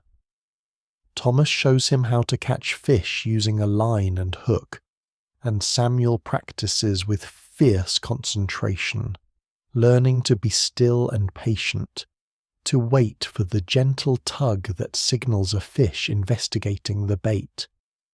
When he catches his first fish, a small sunfish that flashes gold and green in the sunlight, he is ecstatic. Thomas shows him how to clean the fish, a skill that is both practical and ritualistic, teaching respect for the creature that has given its life. They cook the fish for dinner that night, and even though it is small and there is barely a bite for each family member, it tastes special. Samuel's fish, his first successful hunt, shared with the people he loves. These summer days have a quality of timelessness about them. The light lasts so long that it seems the sun will never set. The work is hard but satisfying. The evenings are warm and full of the sounds of life, crickets and frogs creating a symphony that continues late into the night. One evening, the family walks to the top of a small rise about half a mile from the Ahabin. From here, they can see for miles in every direction. The prairie stretches out around them, the grass moving in waves as the wind blows across it, looking like a green sea. The sky is enormous, dominating the landscape, filled with clouds that catch the evening light and turn orange and pink. They stand together, not speaking, just being present in the moment, breathing in the sweet air, feeling the warmth of the evening sun on their faces. This is what they came here for, Thomas thinks. This sense of space and freedom. This feeling of being part of something larger than themselves. "I never want to leave here," Sarah says suddenly, surprising everyone with the intensity in her voice. "I want to live here always." Thomas looks at his daughter, seeing the woman she's becoming, and he feels a complex mixture of emotions. Pride that she loves this land as he does. Concern about the hardships she will face if she chooses a frontier life. Hope that she will find happiness whatever path she chooses.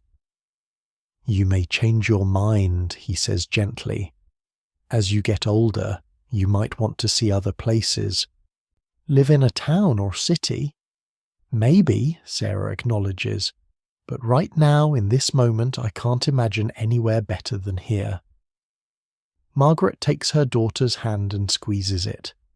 "Wherever you end up," she says, "this will always be home, this land, this sky, these memories, they'll be part of you forever.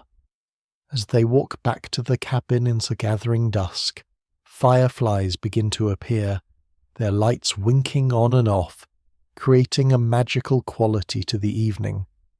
Samuel chases them, trying to catch them in his cupped hands, laughing when they escape and fly away. The summer continues its progression. The garden produces its first harvest, and Margaret begins the work of preserving food for the coming winter. She makes pickles from cucumbers, relish from the first tomatoes, jam from wild berries that grow along the creek. The cabin fills with the smell of cooking fruit and vinegar, and the shelves begin to fill with jars of preserved abundance. Thomas cuts the wheat when it is ready, the grain golden and heavy with seed. He works with a scythe, the blade swinging in a steady rhythm, leaving the cut wheat in neat rows to dry. Later, he will thresh it, separating the grain from the chaff, and they will have flour for bread through the winter. It is hard work, hot work, and Thomas comes in each evening soaked with sweat, his arms aching from the repetitive motion. But it is satisfying work.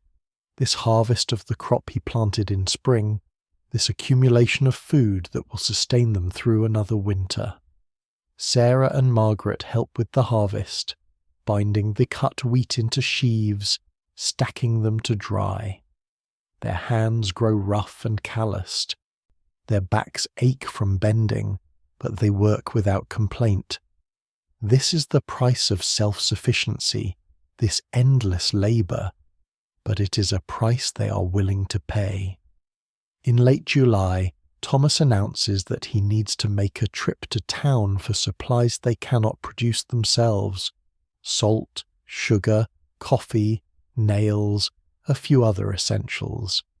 He will take the wagon and be gone for 3 days, 2 days of travel and 1 day in town. Margaret feels a flutter of anxiety at the thought of being alone with the children for 3 days, but she doesn't voice it. They have been through harder things than a few days of separation.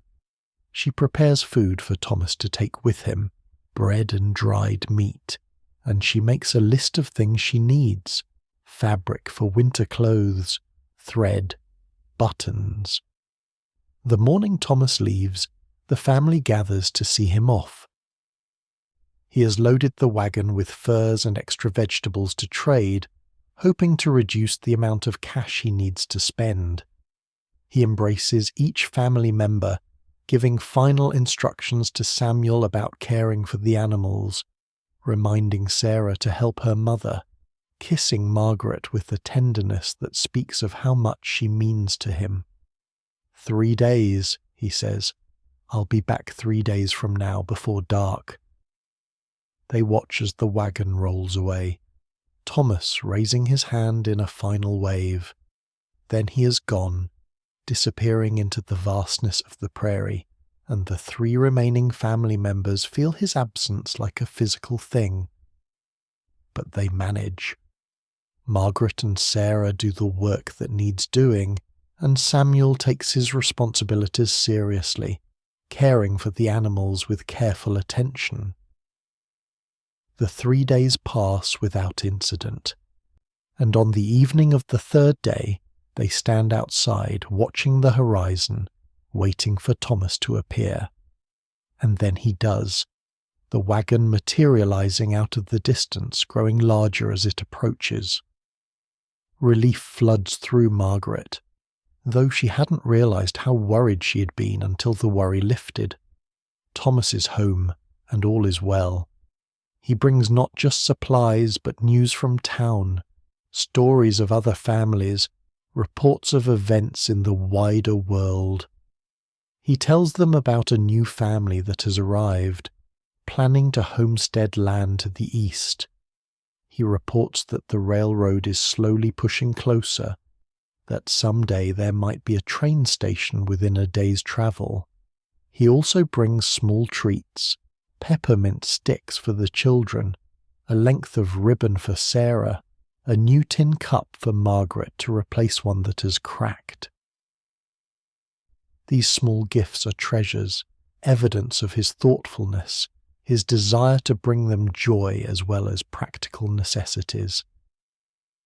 That night the family reunited. There is a particular warmth to their evening gathering. They have been reminded that their togetherness is not something to take for granted, that separation is always possible, that each day together is a gift. Thomas tells stories of his journey, making adventure out of simple travel, describing people he met and things he saw. He has a gift for noticing details and rendering them vivid, so that the children feel as if they too have travelled to town, met the blacksmith with his booming laugh, seen the new church under construction. August brings the hottest weather, days when the sun beats down with relentless intensity and the air shimmers with heat. The family adapts their schedule, working in the early morning and evening when it is cooler, resting during the hottest afternoon hours. They spend these afternoon hours in various ways. Sometimes they sit in the cabin with the windows open, hoping for a breeze. Sometimes they go to the creek and sit in the shade of the cottonwoods, dangling their feet in the cool water. Sometimes they simply rest, lying still and quiet, conserving energy until the heat breaks. Margaret teaches Sarah to make bread during one of these quiet afternoons, passing on the knowledge of proportions and timing, the feel of dough that has been kneaded enough, the way to shape loaves that will rise evenly. Sarah learns with serious attention, understanding that these skills are essential, part of what she will need to know to manage her own household someday. Samuel asks his father to teach him to whittle, and Thomas obliges, showing the boy how to choose wood, how to hold the knife, how to cut with the grain rather than against it. Samuel's first attempts are clumsy, but Thomas is patient, guiding his hands, teaching through demonstration and gentle correction. Whittling teaches you to see what's hidden, Thomas says as they work side by side. In every piece of wood, there's a form waiting to be revealed. Your job is to remove everything that isn't that form, to find what's already there and bring it into being. Samuel puzzles over this, not quite understanding but sensing that his father is talking about something larger than just wood carving. Thomas is talking about life, about finding your true self by cutting away everything that isn't essential, by revealing what has always been there beneath the surface. As August progresses towards September, the quality of the light begins to change. It is still summer, still hot, but there is something different about the angle of the sun, the colour of the evening sky. The change is subtle, but Thomas notices it, and he knows that autumn is approaching. He mentions this one evening, and Margaret nods. The nights are getting cooler, she observes. Soon it will be time to start thinking about winter preparation again. The children groan, not wanting summer to end, but Thomas and Margaret exchange a look of understanding. The cycle continues, as it always does. They will enjoy the remaining weeks of summer, but they will also begin preparing for winter, because that is what survival requires. Always looking ahead, always planning, always preparing for the next season. But that is still weeks away. For now there are tomatoes to harvest and preserve, late vegetables to tend, the last warm evenings to enjoy. The family makes the most of them, these golden days of late summer, storing up memories and sunshine like squirrels storing nuts, knowing that they will need these memories when winter comes again. One perfect evening in late August, As the family sits outside after dinner, watching stars emerge in the darkening sky, Margaret says, "I want to remember this exact moment, all of us together, healthy and happy, with summer around us and autumn coming. I want to hold this in my mind forever." "We'll have many more moments like this," Thomas assures her. "I know," Margaret says, "but this one right now is perfect. I don't want to let it go." They sit in silence for a while, and each family member does what Margaret has asked, tries to fix this moment in memory, to capture the feeling of this evening, the warmth of the air, the smell of the prairie grass, the sound of crickets, the sight of stars appearing one by one, the presence of each other, solid and beloved and close. Time passes, as it always does, but some moments do stay with us, preserved in memory like fruit in jars, ready to be opened and savoured when we need them. This evening becomes one of those moments for the Mitchell family, a touchstone they will return to in years to come, when they need to remember why they chose this life, why they stay, what makes it all worthwhile. As September arrives, the prairie begins its transformation toward autumn. The grasses, which have been green all summer, begin to turn gold. The wildflowers fade, leaving seed heads that nod in the wind. The birds begin to gather in flocks, preparing for their southern migration. The family increases their work pace, knowing that winter is coming and there is much to do before it arrives. They harvest the last of the garden vegetables, pulling up the remaining carrots and beets and potatoes, sorting them for storage in the root cellar. They cut and stack firewood, adding to the supply that will keep them warm through the cold months. Margaret and Sarah spend days canning and preserving, filling every available jar with food that will sustain them through winter. The work is hot and exhausting, involving boiling water and steam, careful timing and constant attention. But it is also satisfying, this visible accumulation of abundance, these rows of jars representing security against future scarcity. Thomas slaughters one of the chickens, an old hen that has stopped laying. He does this work himself quickly and efficiently, and Margaret turns the chicken into soup and canned meat, using every part, wasting nothing. This too is part of the cycle, this acceptance of death as necessary for life, this understanding that survival sometimes requires sacrifice. Samuel helps his father repair the barn roof, learning how to position shingles so they overlap properly and shed water.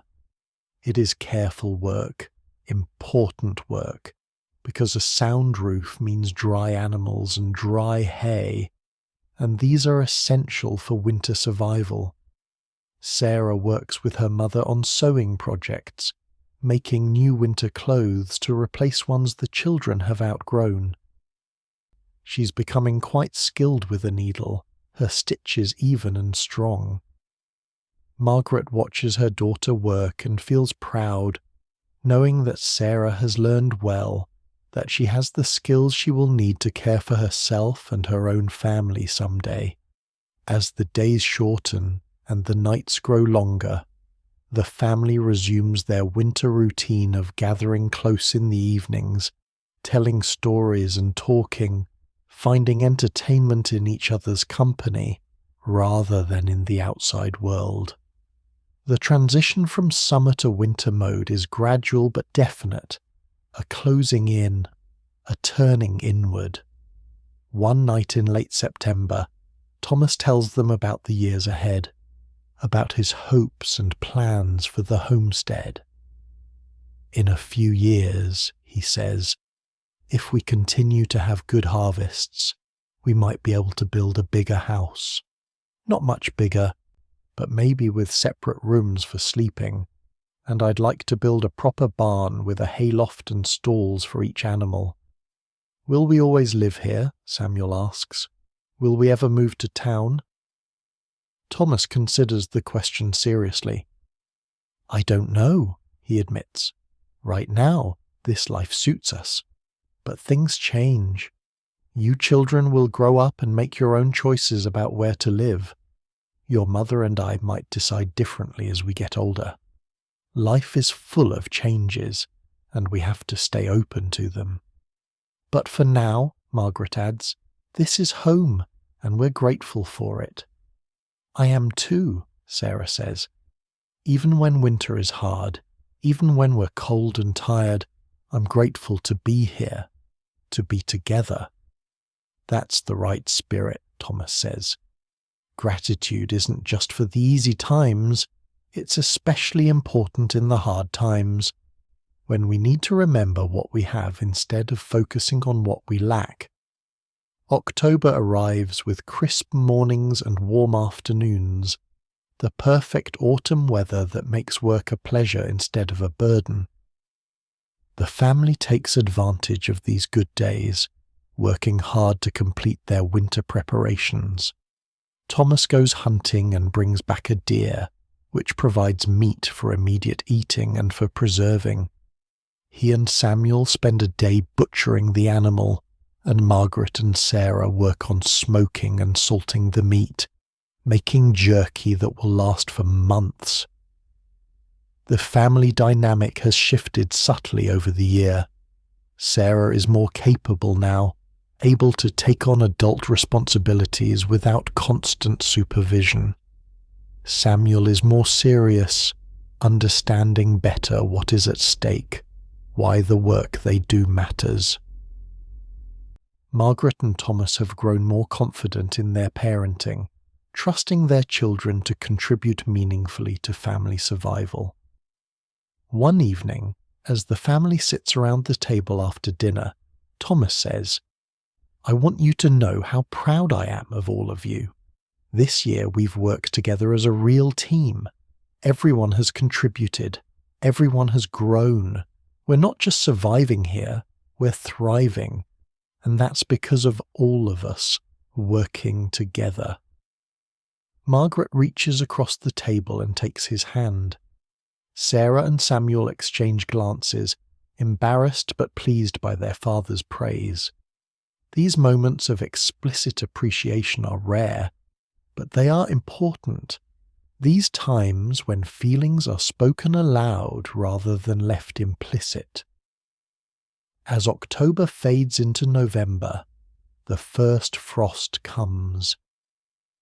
The family wakes one morning to find everything coated in white crystals, the garden plants wilted and blackened by the cold. This is the definitive end of the growing season, the signal that winter is truly coming. Thomas walks through the frozen garden, assessing what can be salvaged. Some vegetables can handle a light frost, and these he harvests quickly before harder freezes come. The rest he leaves, knowing they will decompose over winter and feed the soil for next year's planting. The prairie grasses have turned fully brown now, rustling with a dry sound when the wind blows across them. The cottonwood trees have lost most of their leaves, which lie in golden drifts along the creek banks. The sky seems larger somehow, more dominant, now that the land has faded to muted colours. The birds have mostly gone, the migrants already far to the south. Only the year-round residents remain, the crows and jays, the chickadees and woodpeckers, the hawks and owls. These hardy species will stay through the winter, finding food where they can, surviving on their wits and adaptability. The family brings in the last of the firewood, stacking it in the cabin and the woodshed, calculating that they have enough to last through even a harsh winter. They take satisfaction in this preparation, this knowledge that they have done everything they can to ensure their survival. One evening in mid-November, the first snow falls. It is light, just a dusting, but it transforms the landscape, making everything clean and new. The children run outside to catch snowflakes on their tongues, to make the first marks in the pristine white. Thomas and Margaret stand at the cabin door watching their children play, and they think about the year that has passed. They have survived another winter, enjoyed another summer, harvested another crop. They have grown and changed, faced challenges and overcome them. They are ready for whatever comes next. As darkness falls and the children come inside, shaking snow from their clothes and laughing, Margaret lights the lantern. Its warm glow fills the cabin, pushing back the cold darkness outside. The family gathers close, drawn to the light and warmth, and Thomas begins a story. Once upon a time, he says, there was a family who chose to live on the edge of the world, where winter was long and summer was short, where the land was harsh but beautiful, where every day was an adventure. His voice continues, weaving words into story, and the family listens, safe and warm together in their small cabin on the vast prairie. Outside, the snow continues to fall, covering the land in white, and winter settles in for its long stay. But inside, the lantern burns bright, a symbol of hope and warmth and endurance. The family has everything they need: food in the cellar, wood for the fire, and most importantly, each other. They are ready for winter. They are home. And so the cycle continues, season after season, year after year, the Mitchell family growing and adapting, facing each challenge as it comes, finding joy in simple things, building a life worth living on the American frontier. Sleep well, knowing that like the Mitchell family, you have within you the strength to face whatever winters come your way, the wisdom to appreciate the summers, and the love that makes any hardship bearable. The lantern's light shines on through seasons and years, a steady beacon of home and family and hope, guiding us through the darkness, reminding us that we are never alone, that spring always follows winter, that morning always follows night. The second winter begins much as the first one ended, with the family settled into their routines, confident now in their ability to endure whatever the season brings. But this winter feels different from the start. There is less anxiety, less fear of the unknown. They have done this before. They know what to expect. The snow falls steadily through late November, accumulating in familiar patterns around the cabin. The drifts form in the same places they did last year, against the north wall, along the fence line, in the hollows where the land dips slightly. Thomas notes these patterns, understanding now how wind and terrain interact to create them, using this knowledge to plan where he shovels paths, where he stacks supplies. December arrives quietly, bringing with it the short days and long nights that define winter on the prairie. The sun rises late and sets early, creating a compressed window of daylight that the family uses efficiently. Morning chores are done in the pre-dawn darkness, evening chores completed by lamplight. The hours between are spent in constant motion, performing the endless tasks that keep a frontier household functioning. But there is also time for rest, for contemplation, for the kind of slow living that winter demands.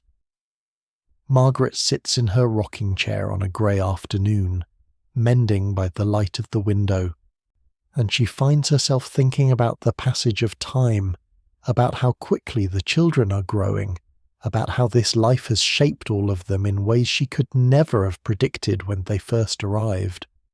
Sarah is 15 now, and Margaret can see the woman she will become. Tall and strong, With capable hands and a quick mind, she has her father's practicality and her mother's attention to detail, combined with her own particular sensitivity to beauty. She still tends her flower garden, even in winter, visiting the snow-covered plot and planning what she will plant when spring comes. Samuel is 11, on the edge of adolescence, his body beginning to show the first signs of the man he will become. He's growing taller, his shoulders broadening, his voice occasionally cracking when he speaks. He follows his father everywhere, absorbing knowledge, learning skills, preparing himself for the responsibilities of adulthood. Margaret herself has changed in ways both visible and invisible. Her hands are rougher, her body leaner, her face more weathered. But she is also stronger than she was in Boston, more confident in her abilities, more at peace with her life. She has learned that she can endure hardship, can adapt to circumstances, can find contentment in simplicity. Thomas too has been transformed by frontier life. The soft edges of his former existence have been worn away, leaving someone harder but not unkind, someone who understands the value of every resource, who wastes nothing, who plans carefully and works tirelessly. He has become the kind of man the frontier requires, resilient, resourceful, determined. One evening in early December, as the family gathers for their evening meal, Thomas makes an announcement. "I've been thinking," he says, "about getting some sheep. Next spring, maybe. We could use the wool for clothing, and they'd be easier to manage than cattle in some ways." Margaret considers this, mentally calculating the additional work sheep would require, the space needed for them in the barn, the supplies they would need. "It's worth considering," she says, "but let's talk it through carefully. We don't want to take on more than we can handle. This is new, this kind of planning for expansion rather than just survival. It signals something important. They have moved beyond the desperate scramble of new settlers. They are established now, ready to think about growth and improvement rather than merely enduring." The conversation continues through dinner and into the evening, the family discussing the pros and cons of sheep, debating different breeds, considering timing and logistics. Sarah suggests they might also get geese, which could provide both eggs and meat, and whose down could be used for pillows and quilts. Samuel wants to know if they might get a dog other than Bear, a younger dog that could be trained to help with herding. These discussions are practical, but they are also something more. They are dreams, plans for a future that extends beyond the current season. They represent hope and ambition, the belief that their situation will not just continue but improve. As the evening grows late and the fire burns down to coals, Thomas tells a different kind of story. Not a folk tale or a memory, but a vision of the future. "I imagine," he begins, "that someday, maybe 5 or 10 years from now, this prairie will be dotted with homesteads. Families like ours, spread out across the land but connected by roads and relationships. There will be a school, closer than the one we have now, maybe even a church, a real community." "Do you think so?" Sarah asks. "Do you think more people will come?" "I'm certain of it," Thomas says. "The railroad is coming closer every year. That will bring more settlers, more opportunities. This land we've claimed, it will be worth something, not just to us, but to our children and grandchildren." Margaret listens to her husband paint this picture of the future, and she feels a complex mixture of emotions. Hope, certainly, but also a touch of sadness, because she knows that change will also mean loss. The wild emptiness they love will be diminished. The isolation that has forced them to be self-reliant will give way to interdependence with neighbours. But this is the nature of frontier life, she reminds herself. It is not static but dynamic, constantly evolving. They are not just living on this land, they are part of the transformation of it, contributors to a process that will continue long after they are gone. The winter nights are very dark now, with the new moon bringing absolute blackness outside the cabin windows. On these nights, the lantern's light seems especially precious, a small sphere of illumination in an ocean of darkness. The family instinctively draws closer together on these dark nights, as if the absence of light outside makes them more aware of their need for each other. Thomas teaches Samuel to play checkers using a board he has carved from a flat piece of wood and pieces made from different coloured pebbles. The boy learns quickly, and soon he is challenging his father to game after game, developing strategies and learning to think several moves ahead. Sarah works on a new project, embroidering a sampler with the alphabet and a simple verse. Home is where the heart is. She works by lamplight, her needle flashing in and out of the fabric, creating letters in careful cross-stitch. When it is finished, Margaret will frame it with simple wooden strips, and they will hang it on the cabin wall, another layer of domesticity added to their rough frontier home.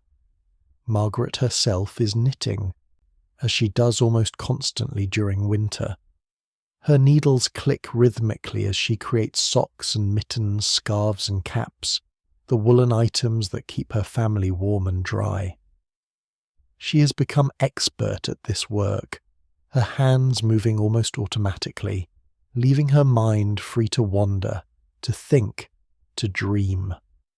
One particularly cold night in mid-December, when the temperature has dropped far below zero and frost coats the inside walls of the cabin, the family plays a game.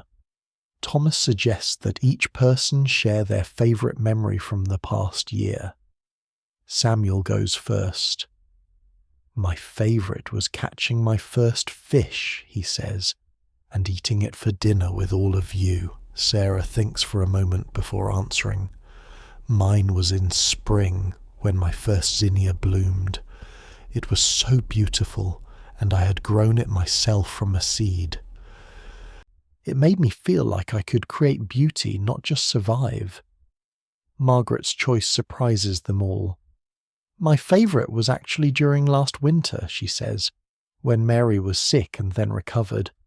Not the sickness itself, but the moment when I knew she would be well. The relief I felt was so powerful, it made me understand how much I love you all, how nothing else matters compared to having you safe and healthy. She pauses, then corrects herself. Wait, I think I confused our stories. Mary. We don't have a Mary. She looks confused for a moment, then laughs at herself. I must have been thinking of a story someone told me, about another family. My real favourite memory was at Christmas, when we all sang carols together and I felt so grateful for our family. Thomas squeezes her hand, understanding. The isolation and repetition of winter can sometimes blur memories, mix stories heard with stories lived. It is easy to lose yourself in the endless sameness of winter days. His own favourite memory is simple. The day I took Samuel to check the trapline, he says, teaching him to read the signs in the snow, working together, just the two of us. It made me feel like I was doing something important, passing on knowledge that will help him survive and thrive. These memories shared aloud become more solid, more real. They are treasures withdrawn from the vault of experience and held up to the light, examined and appreciated. The family understands, without speaking it explicitly, that they are creating a shared history, a narrative of their life together that will sustain them through whatever comes. As Christmas approaches, the family begins their preparations with more confidence than last year. They know what is possible, what resources they have, what traditions they want to maintain. Thomas takes the children out to cut a tree, and this year they choose a slightly larger one, a pine that nearly brushes the ceiling when they set it up. Margaret and Sarah string popcorn and cranberries, their fingers working in easy rhythm, conversation flowing naturally as they work. They talk about everything and nothing. The dress Sarah wants to make in the spring, the book Margaret is reading aloud in the evenings, the changes they see in Samuel as he grows toward manhood. He's becoming so much like his father, Sarah observes. The way he stands, the way he thinks things through before speaking, even some of his expressions are exactly like Papa's. Margaret nods. Boys do tend to model themselves after their fathers, especially when they admire them as much as Samuel admires Thomas. Your father is a good man, a good example. What about me? Sarah asks. Am I like you? Margaret considers the question carefully. In some ways, she says. You have my attention to detail, my stubbornness. But you're also very much your own person. You have qualities neither your father nor I possess. Your sensitivity to beauty, for instance. Your ability to see the world in terms of colour and form. That's uniquely yours. Sarah feels warmed by this assessment, pleased to be seen as herself rather than just a reflection of her parents. It is important, this recognition of individuality within the family unit. On Christmas Eve, the family follows the same rituals they established the year before. They read the Christmas story, exchange simple gifts, eat a special meal that Margaret has prepared from carefully hoarded supplies. Thomas has carved new toys for Samuel, a whistle, and a small wooden box with a sliding lid. Sarah receives new embroidery thread in colours she has been coveting. Margaret gets a shawl that Thomas commissioned from a neighbour during his last trip to town, keeping it hidden until this moment. The family sings carols, their voices blending in familiar harmonies. Silent Night brings tears to Margaret's eyes, as it always does. There is something about that particular carol, the simplicity of its melody and the profundity of its message, that touches her deeply. After the children have gone to bed, Thomas and Margaret sit together by the dying fire, holding hands in the darkness. They don't need to speak. The silence between them is comfortable, full of shared understanding and affection. Another year, Margaret finally says softly.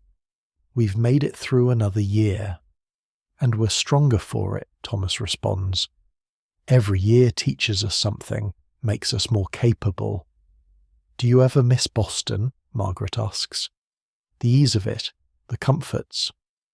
Thomas is quiet for a long moment, considering honestly. Sometimes, he admits. I miss knowing that if something broke, I could hire someone to fix it. I miss being able to buy whatever food we wanted. I miss theatres and concerts and the general bustle of city life. He pauses, then continues. But I don't miss the person I was there. I was soft, untested. I didn't know what I was capable of. Here, I've discovered strengths I never knew I had. I've built something with my own hands. I've learned to read weather and land, to work with nature rather than against it. I've become someone I respect. Margaret understands exactly what he means. She too has discovered capabilities she never knew she possessed. In Boston, she was decorative. her worth measured by her social skills and her ability to manage servants. Here, she is essential. Her skills directly impact her family's survival. There is a deep satisfaction in that, a sense of purpose and value that transcends social conventions. "I love you," she tells her husband. "I'm glad we made this choice, glad we came here together." "I love you too," Thomas replies, "more than when we married. Love grows, I think, when you face hardships together and come through them intact." They sit in silence for a few more minutes, then prepare for bed, bank in the fire carefully, checking the door and windows, performing the nightly rituals that keep them safe. The new year of 1883 arrives without fanfare. The family marks the occasion with a simple celebration, a nicer dinner than usual, some time spent reflecting on the year past and the year ahead, but nothing elaborate. On the frontier, every day is much like every other, and artificial divisions of time feel less significant than they might in a more structured society. January brings bitter cold and occasional storms, but the family is well prepared and comfortable in their routine. Thomas spends his indoor time on various projects, repairing tools, making new furniture, planning improvements for the spring. He is carving a cradle, though Margaret is not pregnant and they have no immediate plans for another child. But he likes to be prepared, and the work gives him something to do with his hands during the long winter evenings. Margaret and Sarah work on sewing projects, creating new curtains for the cabin windows, mending and altering clothes, making quilts. The domestic arts are not just practical necessities, but also creative outlets, ways to add beauty and comfort to their austere life. Samuel continues his education, such as it is. Margaret teaches him from the few books they own, supplementing with lessons in practical mathematics, geography based on their own experiences and stories Thomas tells of his travels.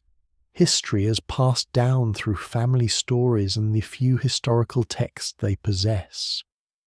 But Samuel's education extends far beyond books. He is learning skills that no school could teach: how to care for animals in extreme cold, how to repair equipment with limited resources, how to read weather patterns and animal behavior, how to work wood and leather. These are the skills that will serve him throughout his life, the practical knowledge that transforms boys into competent men. One afternoon in late January, Thomas returns from checking the trapline with troubling news. "I saw wolf tracks," he tells Margaret quietly, not wanting to alarm the children. "Fresh ones and large. A pack, I think, at least 4 or 5 animals." Margaret's face tightens with concern. Wolves are dangerous, especially in winter when hunger makes them bold.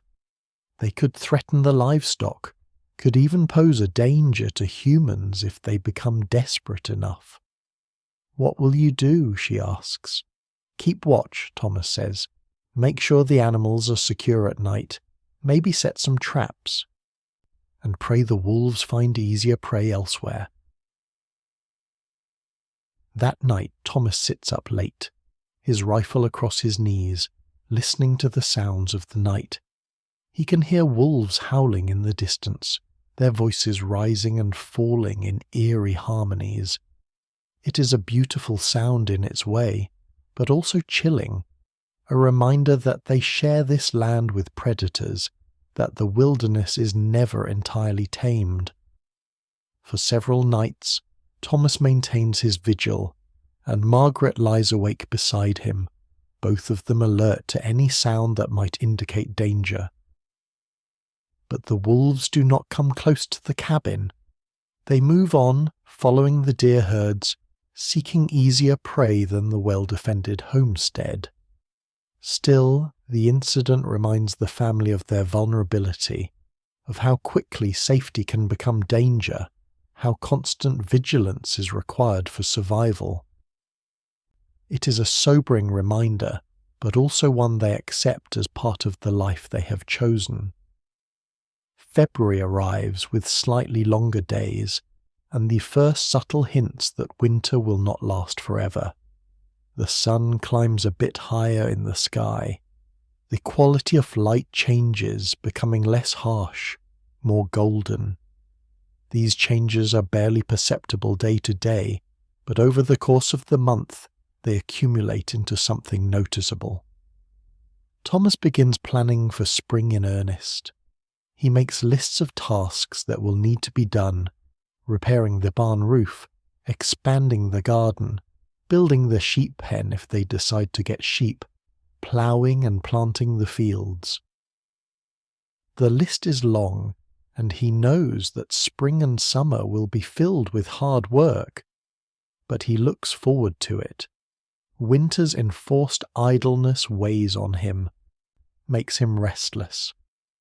Margaret too feels the stirring of spring in her blood, the desire to be outside, to be moving and working rather than sitting and waiting. She begins planning the garden, deciding what to plant where, thinking about new varieties she might try, considering ways to make the garden more productive. Sarah spends hours sketching, using a precious pencil and paper, drawing the flowers she plans to plant in spring. She has developed real skill in this, her drawings capturing not just the shapes of flowers, but something of their essence, their particular beauty. Thomas looks at her sketches and feels a mixture of pride and concern.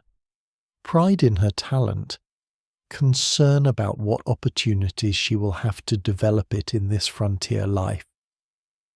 One evening he raises this concern with Margaret after the children have gone to bed. Sarah has real talent, he says. Her drawings, her needlework, her sense of colour and composition. In a city she could develop these skills, maybe even make something of them, but here she uses them to make our life more beautiful, Margaret finishes. Is that so terrible? Does every talent need to be monetized or formally recognized? Maybe Sarah's gift is to bring beauty to her own life and the lives of those around her. That's valuable too. Thomas considers this. You're right, he acknowledges. I just want to make sure we're not limiting her, not preventing her from becoming everything she could be. We can't give her everything a city might offer, Margaret says, but we're giving her other things: skills, values, a close family, connection to land and seasons. Those are worth something too, and when she's older, if she chooses to leave, to seek opportunities elsewhere, she'll be strong enough to do it. We're not trapping her here. We're preparing her for whatever life she chooses. This conversation reflects a tension that exists for many frontier families. The desire to give their children opportunities versus the reality of frontier limitations. There are no easy answers, only the hope that the values and skills they instill will serve their children whatever path they choose. As February gives way to March, the family can feel spring approaching. The snow begins to melt in earnest, creating streams of water that flow toward the creek. The sound of dripping water is constant, a liquid music that speaks of change and renewal. Icicles that have hung from the eaves all winter begin to fall, crashing to the ground in glittering shards. The birds that never left seem to become more vocal, as if they too sense spring's approach. The crows that have been quiet all winter suddenly fill the air with their cawing. The woodpeckers increase their drumming on the cottonwood trees. Even the chickadees, which have sung their simple song all winter, seem to do so with more enthusiasm. And then, one morning in mid-March, the family wakes to a new sound, the song of a meadowlark. Thomas and Margaret exchange glances, hardly daring to believe it. The meadowlarks are among the first migrants to return, and their presence definitively signals that spring is coming. The children rush outside, still in their nightclothes, to see the bird. It sits on a fence post, its yellow breast bright against the snow, and it sings with such joy, such exuberance, that the family finds themselves laughing, infected by the bird's obvious happiness. "Spring is coming," Sarah says, her face glowing. "Really coming." "Yes," Thomas agrees, putting his arm around his daughter's shoulders. "We made it through another winter. Spring is coming, and with it, another chance to grow and build and thrive." They stand together in the cold morning air, watching the meadowlarks sing, and they feel hope rising in their chests like the sun rising over the prairie. Winter has been long, but they have endured it together. They are intact, healthy, prepared for whatever comes next. Over the next weeks, the transformation accelerates. More birds return, filling the air with song. The creek breaks free of its ice with dramatic cracking sounds. Green shoots begin to appear in protected spots. Brave pioneers of the plant world venturing out into a world still partly frozen. Thomas begins the spring work with renewed energy, glad to be outside, glad to be moving and productive again. He ploughs the fields, the blade cutting through earth still cold but no longer frozen, turning it over to reveal the rich black soil underneath. The smell of fresh turned earth is intoxicating, full of promise. Margaret and Sarah clean the cabin from top to bottom, taking everything outside to air, scrubbing every surface, washing every piece of fabric. It is exhausting work, but satisfying, this annual renewal of their living space. When they are done, the cabin smells fresh and clean, and Margaret stands in the doorway, looking at their home with satisfaction. Samuel helps his father repair the winter's damage, resetting fence posts, patching the barn roof, fixing the chicken coop door that has been hanging crooked all winter. He's strong enough now to be real help rather than just a willing assistant, and Thomas feels grateful for his son's growing capability. One warm afternoon in early April, the family takes a walk to survey their property, to see what winter has wrought and what spring is bringing. They walk through the garden plot, discussing what will be planted where. They check the fence lines, noting which sections need repair. They walk to the creek, which is running high with snowmelt, and stand on its banks, listening to the water's song. "This is ours," Thomas says, gesturing at the land around them.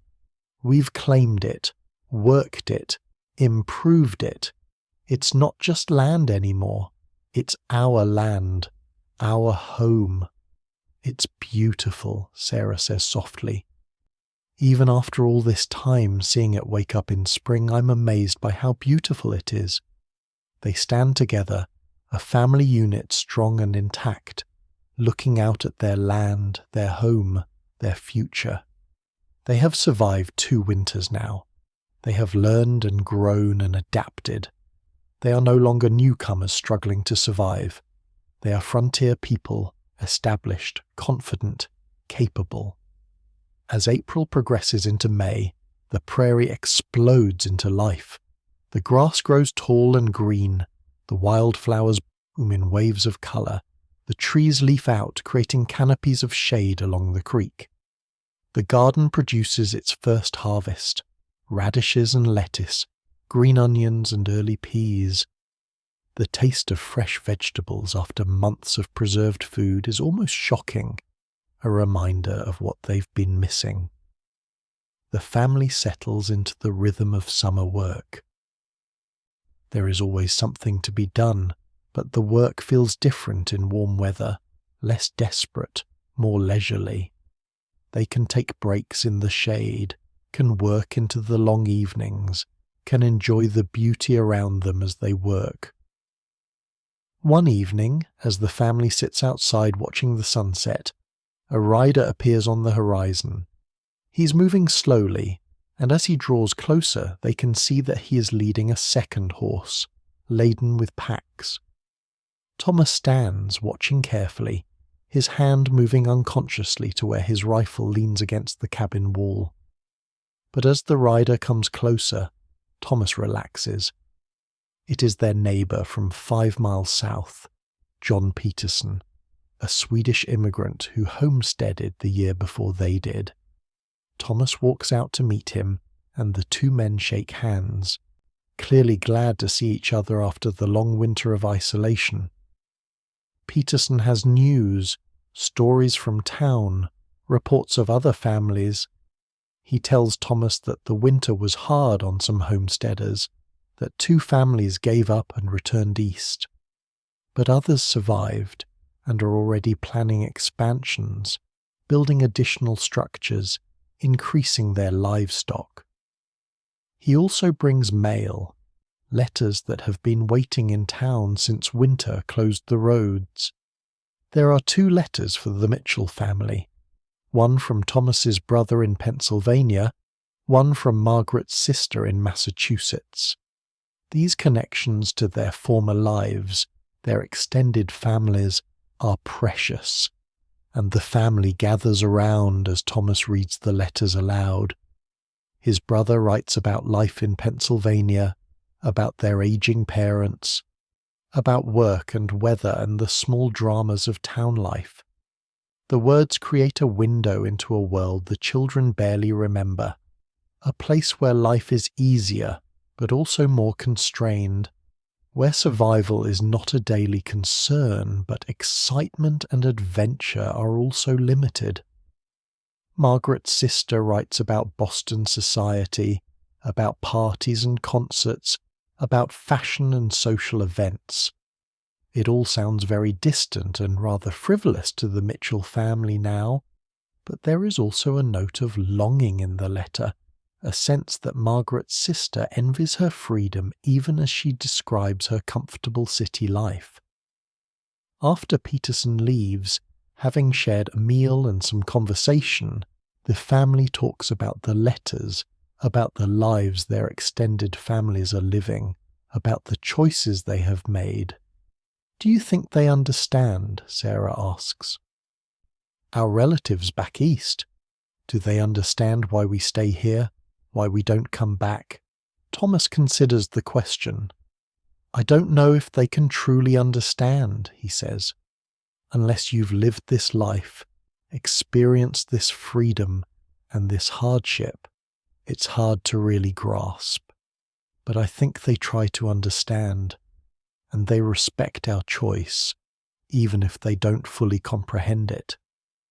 "I barely remember Boston," Samuel admits. "Sometimes I try to imagine what it would be like to live there, but I can't really picture it." "You might visit someday," Margaret tells him, "when you're older. You might want to see where your parents came from, experience city life for yourself." "Maybe," Samuel says, "but this is home. This is where I belong." His words warm both parents' hearts. They have worried about depriving their children of opportunities, of limiting their horizons by bringing them to the frontier. But hearing Samuel's certainty, his sense of belonging reassures them. They have given their children something valuable: roots, identity, connection to land and family. As summer deepens, the family's life falls into familiar patterns: work and rest, labour and play, the endless cycle of maintaining a homestead. But there are also new developments, signs of growth and change.